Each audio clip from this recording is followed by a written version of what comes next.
జైలుకి వెళ్ళటానికి సిద్ధంగా ఉన్నారా? Criminally targeted by Telugu Desam party, Janasena party. ఈ ఇద్దరి మీద మాత్రమే దొంగ పట్టాల అలిగేషన్ వస్తుంది. సంవత్సరం ఎందుకు పట్టింది మీకు అంటున్నా?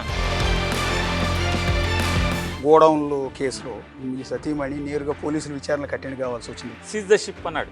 మళ్ళీ ఆ షిప్ నుంచి బయటకు వచ్చినాయి. ఎవరి మీద కేసు లేదు. బెయిల్ వచ్చాక తీసుకెళ్లి స్టేషన్లో 4 గంటలు కూర్చోబెట్టారు. అమరావతి వేశ్యల రాజధాని అన్న కామెంట్ దాన్ని యాక్సెప్ట్ చేస్తారా? వేశ్యల రాజధాని అన్నమాట తప్పు కదా నేను అది. పార్టీలో నంబర్ 2గా చెప్పే సజ్జల రామకృష్ణారెడ్డి గారు మొన్న మీడియా ముందుకు వచ్చేమంటున్నారు, శంకర్ తెగోళ్ళు కాబట్టి ఇట్లా చెప్పులతో కొడతారని ఆడవాళ్ళని అంటాం అనేది ఈ సమాజానికి మంచిదా అని అడుగుతున్నాను. వైఎస్ఆర్ కాంగ్రెస్ పార్టీ స్టాండ్ అమరావతి రాజధాని. జగన్మోహన్ రెడ్డి గారు విచక్షణ కలిగినోడే కానీ విచక్షణ లేనటువంటి రాజకీయ నాయకుడు ఏం కాదు. భువనేశ్వర్ గారిని ఉద్దేశించి ఇష్టం వచ్చినట్టు వల్లభనేని వంశీ గారు అలా మాట్లాడటం, నన్ను క్షమించి అక్క అని చెప్పి మాట్లాడాడు. అది ఎవరికి అక్కర్లేదు. వచ్చే ఎన్నికలకి మళ్ళీ సేమ్ టీం కలిసి ఎన్నికలకు వెళ్ళే అవకాశం ఉంది అనుకుంటున్నారా? పవన్ కళ్యాణ్ చంద్రబాబు నాయుడు గారు కలిసే ఉంటాడు. మాజీ మంత్రి పేర్ని నాని గారు ప్రస్తుతం మనకి అందుబాటులో ఉన్నారు. నాని గారు బేసిక్గా జైలుకి వెళ్ళటానికి సిద్ధంగా ఉన్నారా? దేన్నైనా ఫేస్ చేయడానికి సిద్ధంగా ఉన్నాను. జైలు అయినా, కేసు అయినా, లేదా నా మీద చిమ్మేటువంటి విషయాన్ని ఎదుర్కోవడానికైనా దేనికైనా సిద్ధంగా ఉన్నాను. అంటే ఇవాళ మీరు ప్రెస్ మీట్లో మాట్లాడింది విన్న తర్వాత నేను ఈ ప్రశ్న అడుగుతూ ఉన్నాను. ఏంటి అసలు ఈ ఇళ్ల పట్టాల గోళ, నకిలీ ఇళ్ల పట్టాలు గుర్తించాల్సిన అవసరం, ముద్రించాల్సిన అవసరం, పంచిపెట్టాల్సిన అవసరం ఏంటంటే యాజ్ ఎ జర్నలిస్ట్గా నాకు అర్థం కాదు అసలు ఆ లాజిక్ ఏంటనేది. వాళ్ళ అమాయకత్వానికి నమ్ముకోవాలా, లేదా ఏదో ఒక రకంగా ఒక తప్పుడు కేసు పెట్టి నా నోరు మూయించాలా, లేదా కక్ష సాధింపు. ఒక మర్డర్ కేసులో నేను వైసీపీ గవర్నమెంట్లో మోకా భాస్కరరావు గారి మర్డర్ కేసులో నన్ను ముద్దాయిగా వచ్చాను కాబట్టి, లేకపోతే ఆ కక్ష తీర్చుకోవాలా. నేను అప్పుడు అంటే మర్డర్లో మాజీ మంత్రి చేసినంత మాత్రం మర్డర్లో పాత్ర పోలీసులకు ఉంటే ఎందుకు వెళ్తారు? వదలరు కదా. దానికి మించి చెప్తే దానికి అంటే నీకెలా అంటే ఆయన ఇప్పటికి ఈ సంవత్సర కాలంగా బోళన్ సార్లు మాట్లాడాడు లౌడ్గా. పేరుని నన్ను లోపలేస్తా, పేరుని నన్ను అరెస్ట్ చేస్తా, రేపు ఎల్లుండి మొత్తం ఇంట్లో ఊసలు లెక్కెట్టిస్తాయి అని మాట్లాడారు. నిన్నగాక మొన్న బీచ్ ఫెస్టివల్ మీటింగ్ జరిగితే అక్కడ కూడా ఆయన తరపు ఉన్నటువంటి ఒక గెస్ట్ వహించాడు. మాజీ ఎమ్మెల్సీ గారా మరి అది కూడా చేశాడు లేదు, ఆర్టీసీ చైర్మన్ చేసినట్టు వరలరామయ్య వాళ్ళ అబ్బాయి ఎమ్మెల్యే. ఆయన వచ్చి మాట్లాడతాడు నా మీటింగ్లో, తొందరలోనే మీరు కొల్లు రవీంద్ర కళ్ళలో ఆనందం చూస్తారు, ఒకటి జరగబోతుంది అని మాట్లాడతాడు. ఇది కాదు అంటే బందర్లో ఏదైనా డెవలప్మెంట్ చేసో ఈ రాష్ట్రానికి ఏమైనా అభివృద్ధి జరిగితే కళ్ళలో ఆనందం కనపడటం వేరు. లేదా బాగా సారా అమ్మాం, మా ప్రభుత్వం వచ్చాక ఎక్కువ బ్రాందీ షాపులు ఇచ్చాం, నేను ఎక్సైజ్ మంత్రిని, నా మంత్రిత్వ శాఖలో జగన్మోహన్ రెడ్డి గారి కంటే కూడా నేను ఎక్కువ బ్రాందీ షాపులు ఇరవగలిగాను, ఎక్కువ బ్రాందీ షాపులు తెరవగలిగాను, ఎక్కువ బార్లు పెంచగలిగాను, ఎక్కువ సీసాలు అమ్మించగలిగాను, లేదా నాణ్యమైన మందు బాగా జనాలకు తాగించగలిగాను, 99 రూపాయలకే బ్రాందీ అమ్మించగలిగాను అనే దాంట్లో ఆయన ఆనందం పొందట్లేదండి. నన్ను అరెస్ట్ చేస్తే ఆనందం పొందుతాడు, ఆయన కళ్ళలో ఆనందం కనపడద్దని వాళ్ళ ఎమ్మెల్యే తండ్రి చెప్తున్నాడు. ఆయనతో రోజు తిరిగేటువంటి వాళ్ళ పార్ట్నర్, ఇసుకలో పార్ట్నర్ అయిన ఆ తోటి శాసనసభ్యుడి తండ్రి చెప్తున్నాడు. అంటే అరెస్ట్ అనేది వాళ్ళ లక్ష్యంగా కనపడుతుంది. ఒకవేళ మీ లక్ష్యం అరెస్ట్ అయితే న్యాయస్థానాలు ఉన్నాయి, మా పార్టీ ఉంది, పోరాటం చేస్తాం, న్యాయస్థానాలని ఆశ్రయిస్తాం, ఖచ్చితంగా న్యాయం పొందుతాం అనేది మా ఆత్మవిశ్వాసం. అంటే ఇది కొల్లు రవీంద్ర గారు ప్రతీకారంతో ఆయన మీరు అరెస్ట్ చేయించారు కాబట్టి మోకా భాస్కర్ మర్డర్ కేసులో మిమ్మల్ని జైలుకు పంపించాలని ఆయన అనుకోవటం వల్ల ఇది జరుగుతుందంటారా? లేకపోతే రెడ్ బుక్లో అంటే అరెస్టులు జరుగుతున్నాయి అంటున్నారు, రెడ్ బుక్లో మీ పేరు ఉందనుకుంటున్నారా? పైనుంచి కేసులు ఎతకమని చెప్తున్నారు, వీళ్ళు ఎతికి సమాచారం అది ఉందని ఇదిలో. అసలు గవర్నమెంట్ వచ్చిన తర్వాత మచిలీపట్నంలో పేదలకు ఇచ్చిన పట్టాల మీద భూమి కొనుగోలు చేస్తే ఆ భూమి మీద అందరితో ఎంక్వైరీ చేశారు. ప్రతి ఒక్కరిని రైతుని వెళ్ళి నువ్వు ఎంత కమ్మావు, నీకు ఎంత ఇచ్చారు, నువ్వెంత ఇచ్చావు అయ్యి అని చెప్పి. మేము ఎవరికి నయా పైసా లంచం ఇవ్వలేదండి, సరాసరి మా అకౌంట్లో డబ్బులు వేశారు, మేమే తీసుకున్నాం, మాకెవడికి మమ్మల్ని ఎవడు అడగలేదు, మేము ఇవ్వలేదని చెప్పారు. అది క్లోజ్ అయిపోయింది. ఆ తర్వాత నా పేరు మీది, నా భార్య పేరు మీది, నా కొడుకు పేరు మీది, లేదా మా అత్తమామల పేరు మీది, లేదా మా కుటుంబ అంటే మా బంధువుల పేరు మీది లేదా మచిలీపట్నంలో నాతో పాటు తిరుగుతున్న ఒక 70 మంది వాళ్ళ ఆస్తుపాస్తులన్నింటినీ కూడా విజిలెన్స్ ఎంక్వైరీ చేయించారు. వీళ్ళు ఎప్పుడు కొనుక్కున్నారు, వీళ్ళకి డబ్బులు ఎక్కడి నుంచి వచ్చినాయి కొంటాకి, బ్యాంక్ ట్రాన్స్ఫర్ ఎవరు చేశారు, వీళ్ళకి ఎవరన్నా ఆర్థిక సాయం అంటే వైట్ సపోర్ట్ ఏమైనా చేశారా, ఈ ఆస్తులు ఎక్కడి అని క్షుణ్ణంగా అధ్యయనం చేశారు. వీళ్ళ మా ఆస్తుల్లో ఏమన్నా అంటే నాకు కానీ లేకపోతే నాతో పాటు తిరిగే ఒక 70 మంది వైఎస్ఆర్ కాంగ్రెస్ పార్టీ నాయకులు వీళ్ళందరూ కూడా వాళ్ళందరి ఆస్తుల్లో లేకపోతే ఏమన్నా గవర్నమెంట్ ఆస్తులు ఉన్నాయా, ఏమైనా ఆక్రమించారా, అది ఇది లేదండి. క్షుణ్ణంగా అన్నీ అయిపోయినాయి, అన్ని స్క్రూటినీలు అయిపోయినాయి. నా మీదకి ఈడీని పంపించారు. కుల రవీంద్ర గారు చెప్పాడు, రేపో మాపో ఈడీ వస్తుంది, ఈడీ అరెస్ట్ చేస్తుంది, ఇన్కమ్ ట్యాక్స్ వస్తుంది, ఇన్కమ్ ట్యాక్స్ జైలు వేస్తుందని చెప్పాడు. ఇన్కమ్ ట్యాక్స్ ఎంక్వైరీ అయిపోయింది, ఇన్వెస్టిగేషన్ అయిపోయింది. ఇన్వెస్టిగేషన్లో మా ఆడిటర్కి నోటీస్ ఇచ్చారు, అన్నీ తీసుకెళ్ళి వాళ్ళు అడిగిన కొర్రీలన్నిటికీ తీసుకెళ్ళి సమాధానాలు చూపించారు. ఈడీ అయిపోయింది, ఈడీ ఎంక్వైరీ ముగిసిపోయింది. ఇన్ని సంవత్సర కాలంగా నన్ను వేధించడానికి వాళ్ళు చేయని ప్రయత్నం లేదు. అవన్నీ నాకు తెలుసు, ప్రపంచానికి తెలిసేట్టుగా ఆయనే మాట్లాడాడు. ఇదిగో ఇది వస్తుంది, అది వస్తుంది, రేపు వస్తుంది, ఏలుండి అయిపోతుంది, రేపు అరెస్ట్ అవుతున్నాడు. ఇప్పుడు బోళని సార్లు కదా అది అయిపోయింది. ఇప్పుడు కొత్తగా మళ్ళీ అరెస్ట్ అవుతారని చెప్తున్నారు. ఈనాడులో రాయించారు దొంగ పట్టాలని చెప్పని. దొంగ పట్టాలు అసలు అవసరం ఏంటి అని అడుగుతున్నాను. ఈ మచిలీపట్నం నియోజకవర్గంలో ఎంతమంది అర్హులు ఉంటే అంతమందికి భూమి కొనుగోలు చేయమని చెప్పని, కొనుగోలు చేసి పంచిపెట్టమని జగన్మోహన్ రెడ్డి గారు కలెక్టర్కి వ్యక్తిగతంగా ఆదేశాలు జారీ చేశారు. కలెక్టర్ గారు నా దగ్గరికి వచ్చి, సార్ ఇట్లా మీ కాన్స్టిట్యున్సీలో ఎన్ని ఉంటే అన్ని పట్టాలు కొనండి, భూమి కొనమని చెప్పారు. ప్రభుత్వ భూమిలో ఇవ్వటానికి ప్రయత్నం చేయబాకండి, అక్కడ నేను ఎలక్షన్ హామీ ఇచ్చానని చెప్పి జగన్ గారు చెప్పారు.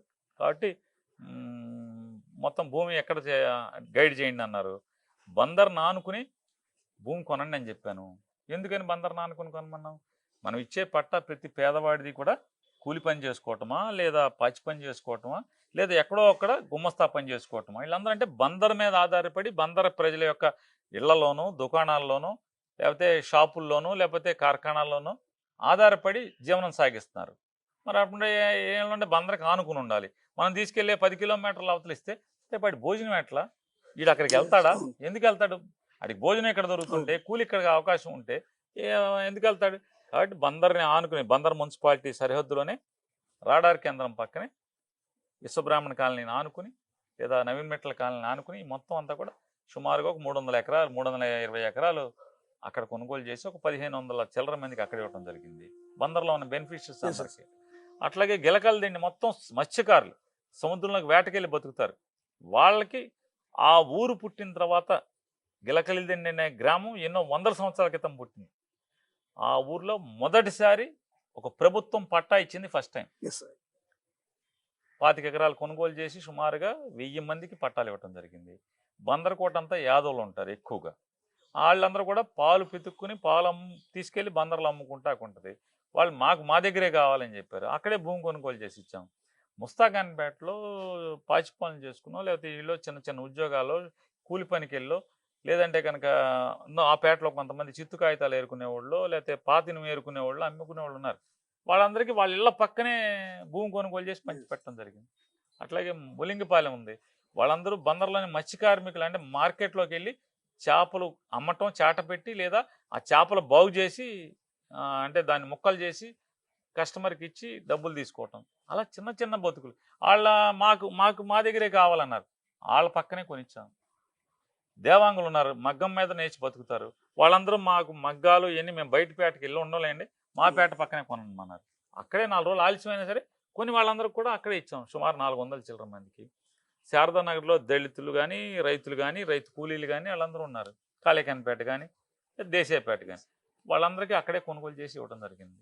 సుమారుగా ఎన్ని కలిపి ఒక 4000, ఇది ఒక 15,000 చిల్లర, 19,000 చిల్లర ఒక మున్సిపాలిటీలో ఇస్తే దొంగ పట్టాలు అవసరం ఏంటి?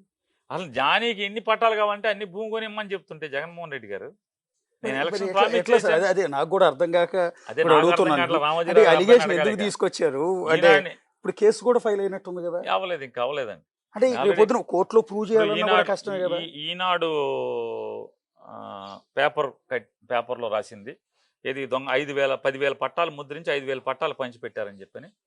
ఏదైతే వీళ్ళు చెప్తున్నారో మచిలీపట్నంలో ప్రభుత్వం పట్టా బయటికి వచ్చింది అంటే ప్రతి పట్టాకి సంబంధించినటువంటి లబ్ధిదారుడి యొక్క వివరాలు, అతని పేరు, తండ్రి పేరు, లేకపోతే భర్త పేరు, వాళ్ళ ఆధార్ కార్డు నెంబర్ అంతా, వాళ్ళ ప్రస్తుత పరిస్థితి ఏంటి, వాళ్ళకి ఎక్కడ పట్టా ఇచ్చాం, Yes, దాని అవును. సరిహద్దులు ఏంటి, అవును. ఇట్లా ప్రతిదీ ఒక డేటా నవశకం అని చెప్పని జగన్మోహన్ రెడ్డి గారి ప్రభుత్వంలో ఒక ఆన్లైన్ వెబ్ పోర్టల్ ఉంది. Yes sir. అంటే రాష్ట్రంలో ఉన్నటువంటి 30 లక్షల పైచీలకు మంది మొత్తం అందరూ కూడా ఎలిజిబుల్ బెనిఫిషరీస్ అందరినీ కూడా లిస్ట్ తయారు చేయడం జరిగింది. Yes yes sir. ఆ ఎలిజిబుల్ బెనిఫిషరీస్ అన్న లిస్టులో బందర్లో మొత్తం ప్రతి ఒక్కడు నేను చెప్పేటువంటి 20,000 మంది, రూరల్లో 6,500 మంది, 6,000 చిల్లర ఉన్నారు. Yes sir. టోటల్గా ఈ 25,000 పైచీలకు మంది, ఇది ఒక 19,000 చిల్లర, అదొక 6,000 చిల్లర. ఈ 25,000 మంది కాకుండా మచిలీపట్నం నియోజకవర్గంలో 40 ఏళ్ల నుంచి, అంటే పేరు నాని అనేవాడు రాకముందు నుంచి, ఎమ్మెల్యేగా 2004లో గెలవక ముందు నుంచి వివిధ ప్రాంతాల్లో, అంటే బందర్ టౌన్లో వివిధ ప్రాంతాల్లో లేదా పేటల్లో road encroachers, government land encroachers, అంటే అనాదిగా ఆక్రమించుకుని అనుభవిస్తున్నటువంటి పేదలు ఉన్నారు. 90 గజాలు, 70 గజాలు, 60 గజాలు, 50 గజాలు. వాళ్ళందరికీ కరెంట్ ఉన్నాయి. నాని ఎమ్మెల్యే అయిన తర్వాత ఈ పేద ఎవరెవరైతే బందర్లో పేదవాళ్ళు ఉంటున్నారో వాళ్ళందరికీ కూడా రోడ్లు, డ్రైన్లు, వాళ్ళ ఇంట్లోకి పంపు సౌకర్యం ఇచ్చాం. ఎందుకని? ఏ పేదోడిని ఉంచనిస్తున్నావు, కరెంట్ ఇచ్చావు, మరి అన్నప్పుడు మిగతా ఇవ్వాలి కదా. మురుగు వాడి ఇంటి బయట ఉంటే అన్యాయం కదా, ఇంటికి రోడ్డు సౌకర్యం లేకపోతే అన్యాయం కదా, ఇంట్లోకి పంపులు నలుగురితో పాటు పంపు లేకపోతే నెలకు 100 రూపాయలు స్తోమత ఉన్నాడు, కట్టే స్తోమత ఉన్నాడో పంపు వేయించుకుంటాడు, వీధి పంపు దగ్గరికి వెళ్ళే పరిస్థితి లేకుండా. అన్నీ చేశాక వాళ్ళు అడిగింది ఏంటి, జగన్మోహన్ రెడ్డి గారు ఇచ్చే జగనన్న కాలనీలో మీకు కూడా పట్టా రాస్తామని చెప్పి, ఇది ఉంచుకోండి, దానికి వెళ్ళిపోండి. కాకపోతే భవిష్యత్తులో నేను ఉన్నప్పుడైతే ముట్టుకోపోవచ్చు, కానీ ఎవరో కూడా వచ్చి మీకు పట్టా ఇచ్చారు కదా ఇల్లు పీకుతామని చెప్పి పీకుతారు. నేనున్నన్నాళ్ళు పొరపాటును కూడా ముట్టుకోను. నాని అనేవాడు అధికారంలో ఉన్నన్నాళ్ళు, అదే ఎమ్మెల్యేగా అధికారం లేకపోయినా ఎమ్మెల్యేగా ఉంటే మీ ఇంటి జోలికైతే రానివ్వను ఏ ప్రభుత్వాన్ని. అదైతే మీ చేతిలో ఉంటుంది, స్టాండ్ బైకి ఉంటుంది, వెళ్తారంటే వద్దండి, మేము మా నాన్న లేకపోతే మేము మా పిల్లలు ఇంతమంది 3 తరాలకి ఇక్కడ వచ్చేసాం, కాస్త మాకే ఇదే ఏదైనా చేసి పెట్టండి అంటే వెంటనే కలెక్టర్ని తీసుకుని ఎక్కడెక్కడైతే బందర్ మున్సిపాలిటీలో ఉన్నటువంటి 50 వార్డుల్లో ఎక్కడెక్కడ ఎంక్రోచ్మెంట్స్ ఉన్నాయో అన్నింటినీ కూడా ఈ కలెక్టర్ని తీసుకెళ్ళి చూపించడం జరిగింది. కలెక్టర్తో పాటు వస్తే ఏమంటారు, రాజుగారు వస్తే కలెక్టర్ వస్తే కలెక్టరు, ఆర్డీఓ, జాయింట్ కలెక్టరు, ఎంఆర్ఓలు అందరూ వస్తారు కదా, సర్వేయర్లు అందరూ వచ్చారు. అందరూ వచ్చారు, చూశారు, కలెక్టర్ గారు చూశాడు. నేను చెప్పాను, సార్ వీళ్ళందరూ కూలి చేసుకు బతికేవాళ్ళు, భార్య భర్త పిల్లలు కలిసి బయటికి వెళ్ళి పని చేస్తే తప్పితే బతికే కుటుంబాలు కాదు. వీళ్ళు కూలికి వెళ్తే మళ్ళీ ధైర్యంగా సాయంత్రం కూలి పనిలోంచి ఇంటికి వచ్చేప్పటికి వాళ్ళ ఇల్లు వాళ్ళు అక్కడే ఉంటుంది అని చెప్పిన ఒక ధైర్యం, నమ్మకాన్ని కలిగించేయడానికి ఏదో ఒక కాగితం ఇవ్వండి సార్ అంటే, పేదోడికి ధైర్యమే కదండి మనం ఇచ్చేది. ఇంత చదువులు చదువుకుని ఉద్యోగాలు చేసి ఐఏఎస్లు పాస్ అయ్యి ఆ మాత్రం కూడా చేయబట్టే ఏదో చేద్దాం అని చెప్పి వాళ్ళందరికీ ఇన్స్ట్రక్షన్స్ ఇచ్చాడు. ముందు సర్వే చేయండి, కొలతలు కొలవండి, సర్వే డిపార్ట్మెంట్ సర్వే చేసేయమని చెప్పాడు. ఎవరెవరు ఎంత ఎక్స్టెంట్లో ఉన్నారు వాళ్ళ సరిహద్దులేంటి, అట్లాగే ఎలిజిబిలిటీని సర్వే చేయమని ఎంఆర్ఓలకి, ఆర్డీఓలకి చెప్పాడు. వాళ్ళు పక్క అది తయారు చేశారు. వీళ్ళందరికీ ఒక ఐడెంటిఫికేషన్ ఇచ్చారు, రెగ్యులరైజేషన్ ఆఫ్ అనాథరైజ్డ్ ఎంక్రోచర్స్ అని చెప్పాను, RUE అనే ఒక ఇచ్చి 3 అక్షరాలు వాళ్ళకి ఒక సీరియల్ నెంబర్ ఇచ్చారు. వీళ్ళందరూ అప్లికేషన్స్ని విఆర్ఓ నుంచి సచివాలయానికి, సచివాలయం నుంచి మున్సిపల్ కమిషనర్కి, మున్సిపల్ కమిషన్ నుంచి ఎంఆర్ఓ, ఆర్డీఓ, జాయింట్ కలెక్టర్కి వెళ్ళి CCLకి వెళ్ళినాయి, CCL నుంచి ప్రింటింగ్కి వెళ్ళినాయి, ప్రింట్ అయ్యి వచ్చినాయి. అంటే మీరు ఓట్ల కోసం జనాన్ని మోసం చేసి నకిలీ పట్టాలు మీరు బయట నకిలీ పట్టా అయితే ప్రూవ్ చేయమంటున్నా కదా, సంవత్సరం నుంచి తన్నుకుంటున్నారు ఎందుకు? ఎలక్షన్ ముందే నేను నకిలీ పట్టాలు పడుతున్నాను, ఈనాడు, జ్యోతి, కుల రవీంద్ర అల్లరి చేశారు. సంవత్సరం అయింది కదా, సంవత్సరం ఎందుకు పట్టింది మీకు అంటున్నా. అంటే ఒకవేళ ఇన్ కేసు నకిలీ పట్టాలు ముద్రించి ఇచ్చారు అనుకుందాం, ఏ ఓటర్ కూడా నా స్థలం ఎక్కడా అని అడుగుతాడు, అడగాలి కదా. అలాట్ చేసిన వెంటనే వెళ్ళి అక్కడికి వెళ్ళి కూర్చుని ఇది నాదని చెప్పి ఒక చిన్న కర్రన్న బాతి వస్తాడు. రెండోది ఏంటంటే, నే పంచిన ప్రతి పట్ట నేను తప్పితే ఎవరో పంచలా. నాతో పాటు మున్సిపల్ కమిషనరు, ఎంఆర్ఓ, ఆర్డీఓ, కొన్ని సభల్లో ఆర్డీఓ ఉన్నాడు, కొన్ని సభల్లో ఆర్డీఓ లేడు. బందర్లో ఉన్న ప్రతి ఒక్కరిని, దాదాపుగా పట్టా పొందిన ప్రతి ఒక్కరిని, అది ఇదవని, ఎంక్రోచ్మెంట్ అవని, అది అవని పిలిచి నేనే పంచిపెట్టాను. ప్రింట్ అయ్యి వచ్చిన ప్రతి పట్ట నేనే పంచిపెట్టాను. నాతో ఎంఆర్ఓ ఉన్నాడు, అందరూ ఉన్నారు. బందర్లో ఉన్న ఈ 20,000 పైచీలకు అంటే 19,000 చిల్లర, అదొక 800 చిల్లర, 819.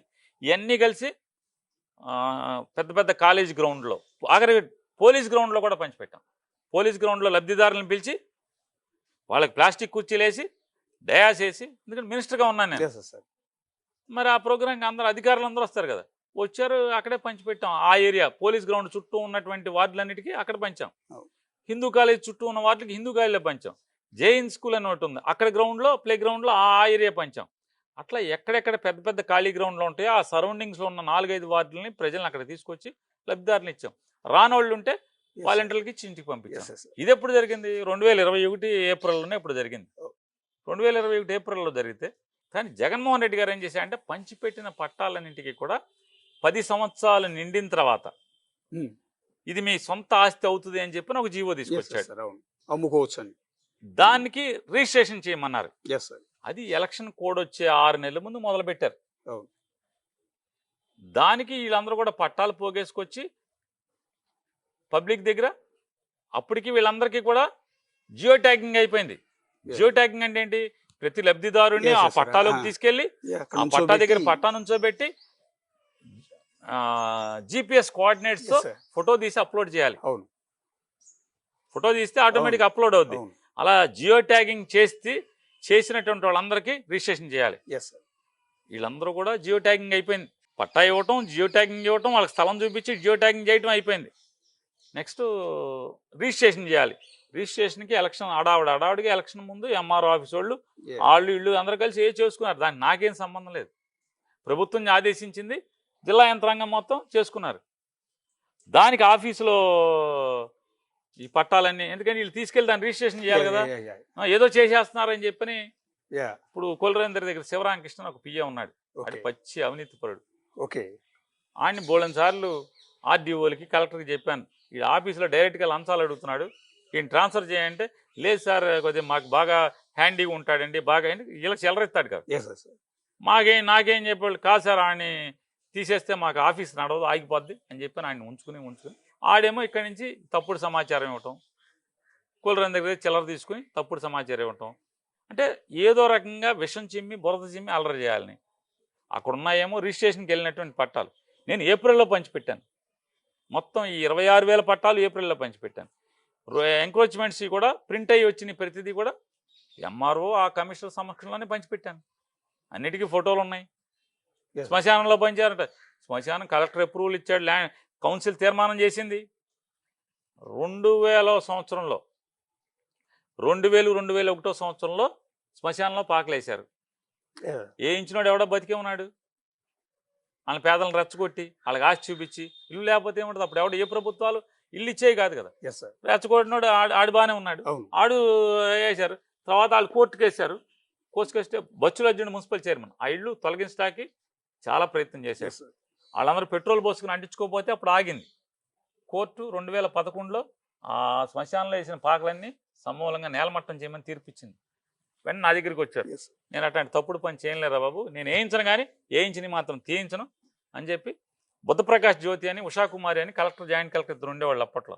వాళ్ళని తీసుకొచ్చి ఆ ఇళ్ళని చూపించాను. ప్రతి ఇల్లు తిప్పాను, పట్టా ఇస్తాన్నారు.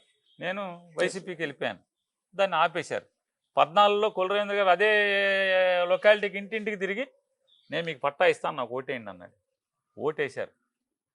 5 ఏళ్ళు పట్టా ఇవ్వలేదు. 19లో నేను అయ్యాను. నేను కలెక్టర్తో మళ్ళీ కలెక్టర్ని తీసుకెళ్ళి చూపించాను. ఎస్ ఇద్దామండి అన్నారు. కౌన్సిల్ తీర్మానం చేయమన్నారు. కౌన్సిల్ తీర్మానం చేశాం.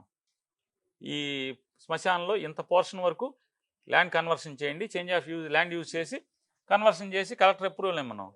త్రూ ఎంఆర్ఓ, మున్సిపాలిటీ తీర్మానం అయ్యాక త్రూ ఎంఆర్ఓ కలెక్టర్కి వెళ్ళింది. కలెక్టర్ అప్రూవల్ ఇచ్చారు. పట్టాలు తయారైన ఎంఆర్ఓ సమక్షంలో తెల్లవారుజామున, అంటే వాళ్ళు కూలికి వెళ్తారు కాబట్టి 5:30కి వెళ్ళి నేను పనిచేశాక వాళ్ళు కూలికి వెళ్ళిపోతారు. ఆ రోజు భోజనం పోకూడదని పట్టాలు పంచొచ్చాం. ఈనాడు కవరేజ్ చేసింది, ఈనాడు రాసింది ఇంతమందికి 300 చిల్లర మందికి పట్టాలు పంచిపెట్టాడు, తెల్లవారుజామున వచ్చింది చెప్పని. వాళ్ళ పేపర్లో వాళ్ళే రాస్తారు. అప్పుడు 2022 అప్పుడు 21-22లో. ఇవాళేమో దొంగ పట్టాలు అంటారు. ఏది దొంగ పట్ట? ఏ దొంగ పట్ట? దొంగ పట్ట దొంగ పట్ట అనేది రాష్ట్రంలో మీ పార్టీ తరఫున 151 మంది గెలిచారండి ఉమ్, ఎమ్మెల్యేలు. ఉమ్, సరే వంశీ గారు ఉమ్, టీడీపీలో గెలిచి మీ దారికి వచ్చాడు 152. ఉమ్, సో ఈ ఇద్దరి మీద మాత్రమే 152వ వ్యక్తిగా చెప్తున్న ఉమ్, వల్లభనేని వంశీ అండ్ పేరు నాని ఈ ఉమ్. 2 కాన్స్టిట్యున్సీలో మీ ఇద్దరి మీద మాత్రమే దొంగ పట్టాల అలిగేషన్ వస్తుంది. నేను అదే చెప్తున్నా కదండి, ఎలిగేషన్ వేరు, ఉమ్. డిపార్ట్మెంట్ నుంచి చెప్పమని అంటున్నానండి. ఎంఆర్ఓని పిలిచి సీసీఎల్ఎల్లో రాయించుకున్నారు అతను బెదిరించి, అతన్ని సంతకం పెట్టాడని నాకు తెలిసింది. సీసీఎల్ ఆఫీసులో చెప్పారు, మీ వాడు వచ్చి సంతకం పెట్టి వెళ్ళాడు, నాకేం సంబంధం లేదు, నేను సంతకాలు పెట్టలేదు, ఆ పట్టాలు పంచినప్పుడు నేను లేను, కరోనాలో హాస్పిటల్లో ఉన్నానని. నేను అందుకే వాళ్ళ మీటింగ్లో మొత్తం వీడియోలు, ఫోటోలు, Yes, sir. ఈనాడు పేపర్లో వచ్చినాయి, వీడియో కవరేజ్లు అన్నీ చూపించాక నా పక్కన ఎవడున్నాడు పట్టాలు పంచేప్పుడు? ఎంతమంది, అంటే వేల 5 మంది ఏళ్ల సాక్ష్యం పాటు ఉన్నారు కదా. ఒక ఎంఆర్ఓ సునీల్ గురించి మీరు ప్రస్తావించారు ప్రెస్ అవును. మీట్ లో. ఉమ్, ఇందాక ఎక్కడ చూశాను ఉమ్. 5 ఏళ్ల పాటు ఒకే ఎంఆర్ఓ ఉన్నాడు, ఇక్కడ కంటిన్యూ అయ్యాడా? ఉన్నాడుగా. ఎలక్షన్ ముందు వచ్చాడు, ఆ. కొల్లు రవీంద్ర మినిస్టర్గా ఉండగా వచ్చాడు, అయ్యాక ఉన్నాడు. మొన్న ఎలక్షన్ అట్లాగే అయ్యే వరకు ఉన్నాడా? ఉన్నాడుగా. ఎలక్షన్కి ముందు కోడ్ వచ్చే ముందు ఎంఆర్ఓని బేసిక్ గా కోడ్ వచ్చే ముందు. రెండేళ్లకి అట్లా మార్చేస్తారు కదా. నాకు తెలియదు, మీరు అడగాలి వ్యవస్థని. అటైతే కొల్లు రవీంద్ర ఉన్నప్పుడు కూడా నారదముని అని ఒకతనే ఉన్నాడుగా 4.5 ఏళ్ళు. నారదముని అని చెప్పని అతనికి ప్రమోషన్ వచ్చే వరకు ఇక్కడే ఉన్నాడు కదా తహసీల్దార్గా. ఎట్లా అండి ఇప్పుడు పేర్నాని గారి మీద వరుస అంటే అలిగేషన్, ఏ కేసు మంత్రి దొరకట్లేదు. మాజీ మంత్రి మీరు, కానీ ఏ కేసు మీ దొరకట్లేదు. నాన్నగారు మంత్రి, బందర్ లాంటి ఒక చారిత్రాత్మకమైన పట్టణం ఇది. అంటే అశోక్ అలాంటి చోట ఉమ్. తండ్రి కొడుకులు ఇద్దరు మంత్రులు అవటం రికార్డు. రేపు మీ అబ్బాయిని కూడా మళ్ళీ వారసుడిగా దింపారు. ఆల్రెడీ మొన్న ఎన్నికల్లో పోటీ చేశాడు. సరే తొలిసారి ఎదురు దెబ్బ తగిలి. ఎందుకు ఇంత మొన్న గోడౌన్లో కేసులో ఉమ్. మీ సతీమణి ఉమ్. నేరుగా పోలీసులు విచారణ కట్టెండి కావాల్సి వచ్చింది. బహుశా పాపం ఆవిడ ఎప్పుడు వంటగది వదిలిపెట్టి బయటికి రారేమో, ఇంట్లో వదిలిపెట్టి బయటికి రారు. అలాంటి ఆవిడ పోలీసు విచారణకు రావాల్సి వచ్చింది. ఆ రోజు మీరు కూడా చాలా బాధపడ్డారు. ఎందుకు ఇట్లా అంటే ఆ గోడౌన్లు అంటే మేము రాజకీయాలు చేసే ప్రత్యర్థులు ఉమ్. ఇట్లాంటి వాళ్ళు అవటం వల్ల ఇప్పుడు సివిల్ సప్లైస్లో మేము గోడౌన్ కట్టి ఆవిడ పేరు మీద ఎందుకు, లేడీస్ పేరు మీద ఎందుకు కట్టారు? సబ్సిడీ వస్తుందని ఆవిడ పేరు మీద కట్టాం. సెంట్రల్ గవర్నమెంట్ సబ్సిడీ ఇస్తుంది కాబట్టి సబ్సిడీ కోసం అని లేడీస్ పేరు మీద కట్టాం. అద్దె వస్తుందని చెప్పి ఆశపడ్డాం. మనం రిటైర్ అయిపోయినా రెంట్ వస్తుందిలే అని చెప్పి, నెక్స్ట్ పోర్ట్ వస్తుంది, గవర్నమెంట్ కాకపోతే పోర్టుకి ఎవడో ఒకటికి ఇవ్వచ్చు అని చెప్పినది తప్పితే ఇది తప్పే ఉంది అంటున్నాను. నేను తప్పు చేస్తే తప్పు, లంచాలు తింటే తప్పు, ఇంకోటి దౌర్జన్యం చేస్తే తప్పు. నేను అద్దె ఆశించి కట్టుకుంటే తప్పు లేదు. 2 దాంట్లో ఏదో తప్పు జరిగింది అన్నారు. టోటల్గా మా పాత్ర ఎంతో సివిల్ సప్లైస్ డిపార్ట్మెంట్ది కూడా అంతే రెస్పాన్సిబిలిటీ. అది జాయింట్ రెస్పాన్సిబిలిటీ అండి, జాయింట్ రెస్పాన్సిబిలిటీ. ఆ డిపార్ట్మెంట్ వాళ్ళు మా స్టాఫ్ కలిసి ఏదో చేశారు. తప్పు జరిగిందని నేను ఫస్ట్ నుంచి చెప్తున్నా కదండి. తప్పు జరిగింది, కానీ నాకు కానీ నా భార్యకి కానీ నా కుటుంబానికి కానీ మాకేం తెలియదు, పాపం కొంచెం. ఆ రోజు చెప్పా, నాకు దేవుడి కంటే నా తల్లి, మరణించిన నా తల్లి అమితమైనటువంటి ఇష్టం. దేవుడి కంటే భక్తి నా తల్లి మీద. ఆ చనిపోయిన తల్లి మీద ప్రమాణం చేసి చెప్తున్నా, మాకే పాపం తెలియదు అని నేను కేసు జరిగినప్పుడే చెప్పాను. అయిపోయిన తర్వాత ఆ సివిల్ సప్లైస్ డిపార్ట్మెంట్లో ఇటువంటి తప్పులు జరగడం సర్వసాధారణం అని చెప్పి తర్వాత ఆఫీసర్లు అందరూ చెప్తున్నారు. అన్ని గోడౌన్లో జరుగుద్దండి, షార్టేజ్ వస్తుంది అని చెప్పని. నేను నిజంగా చెప్తాను, నేను నిజంగా కప్పెట్టుకునేవాడిని అయితే 22,000 మెట్రిక్ టన్నులు అంటే ఎన్ని షిప్పులు పడుతుంది? ఒక షిప్పులో పట్టేటువంటి అంత బియ్యాన్ని ఇక్కడి నుంచి తీసుకెళ్ళి ఇట్లా ఎన్ని షిప్పులు వెళ్ళిపోయినాయో కదా, మీరే పట్టుకున్నారు కదా. అంటే అంత బియ్యాన్ని వాళ్ళు కొనుక్కోగలిగినప్పుడు 7-8 లారీలు నేను నైట్ పెట్టలేనా? పెట్టాలనుకుంటే.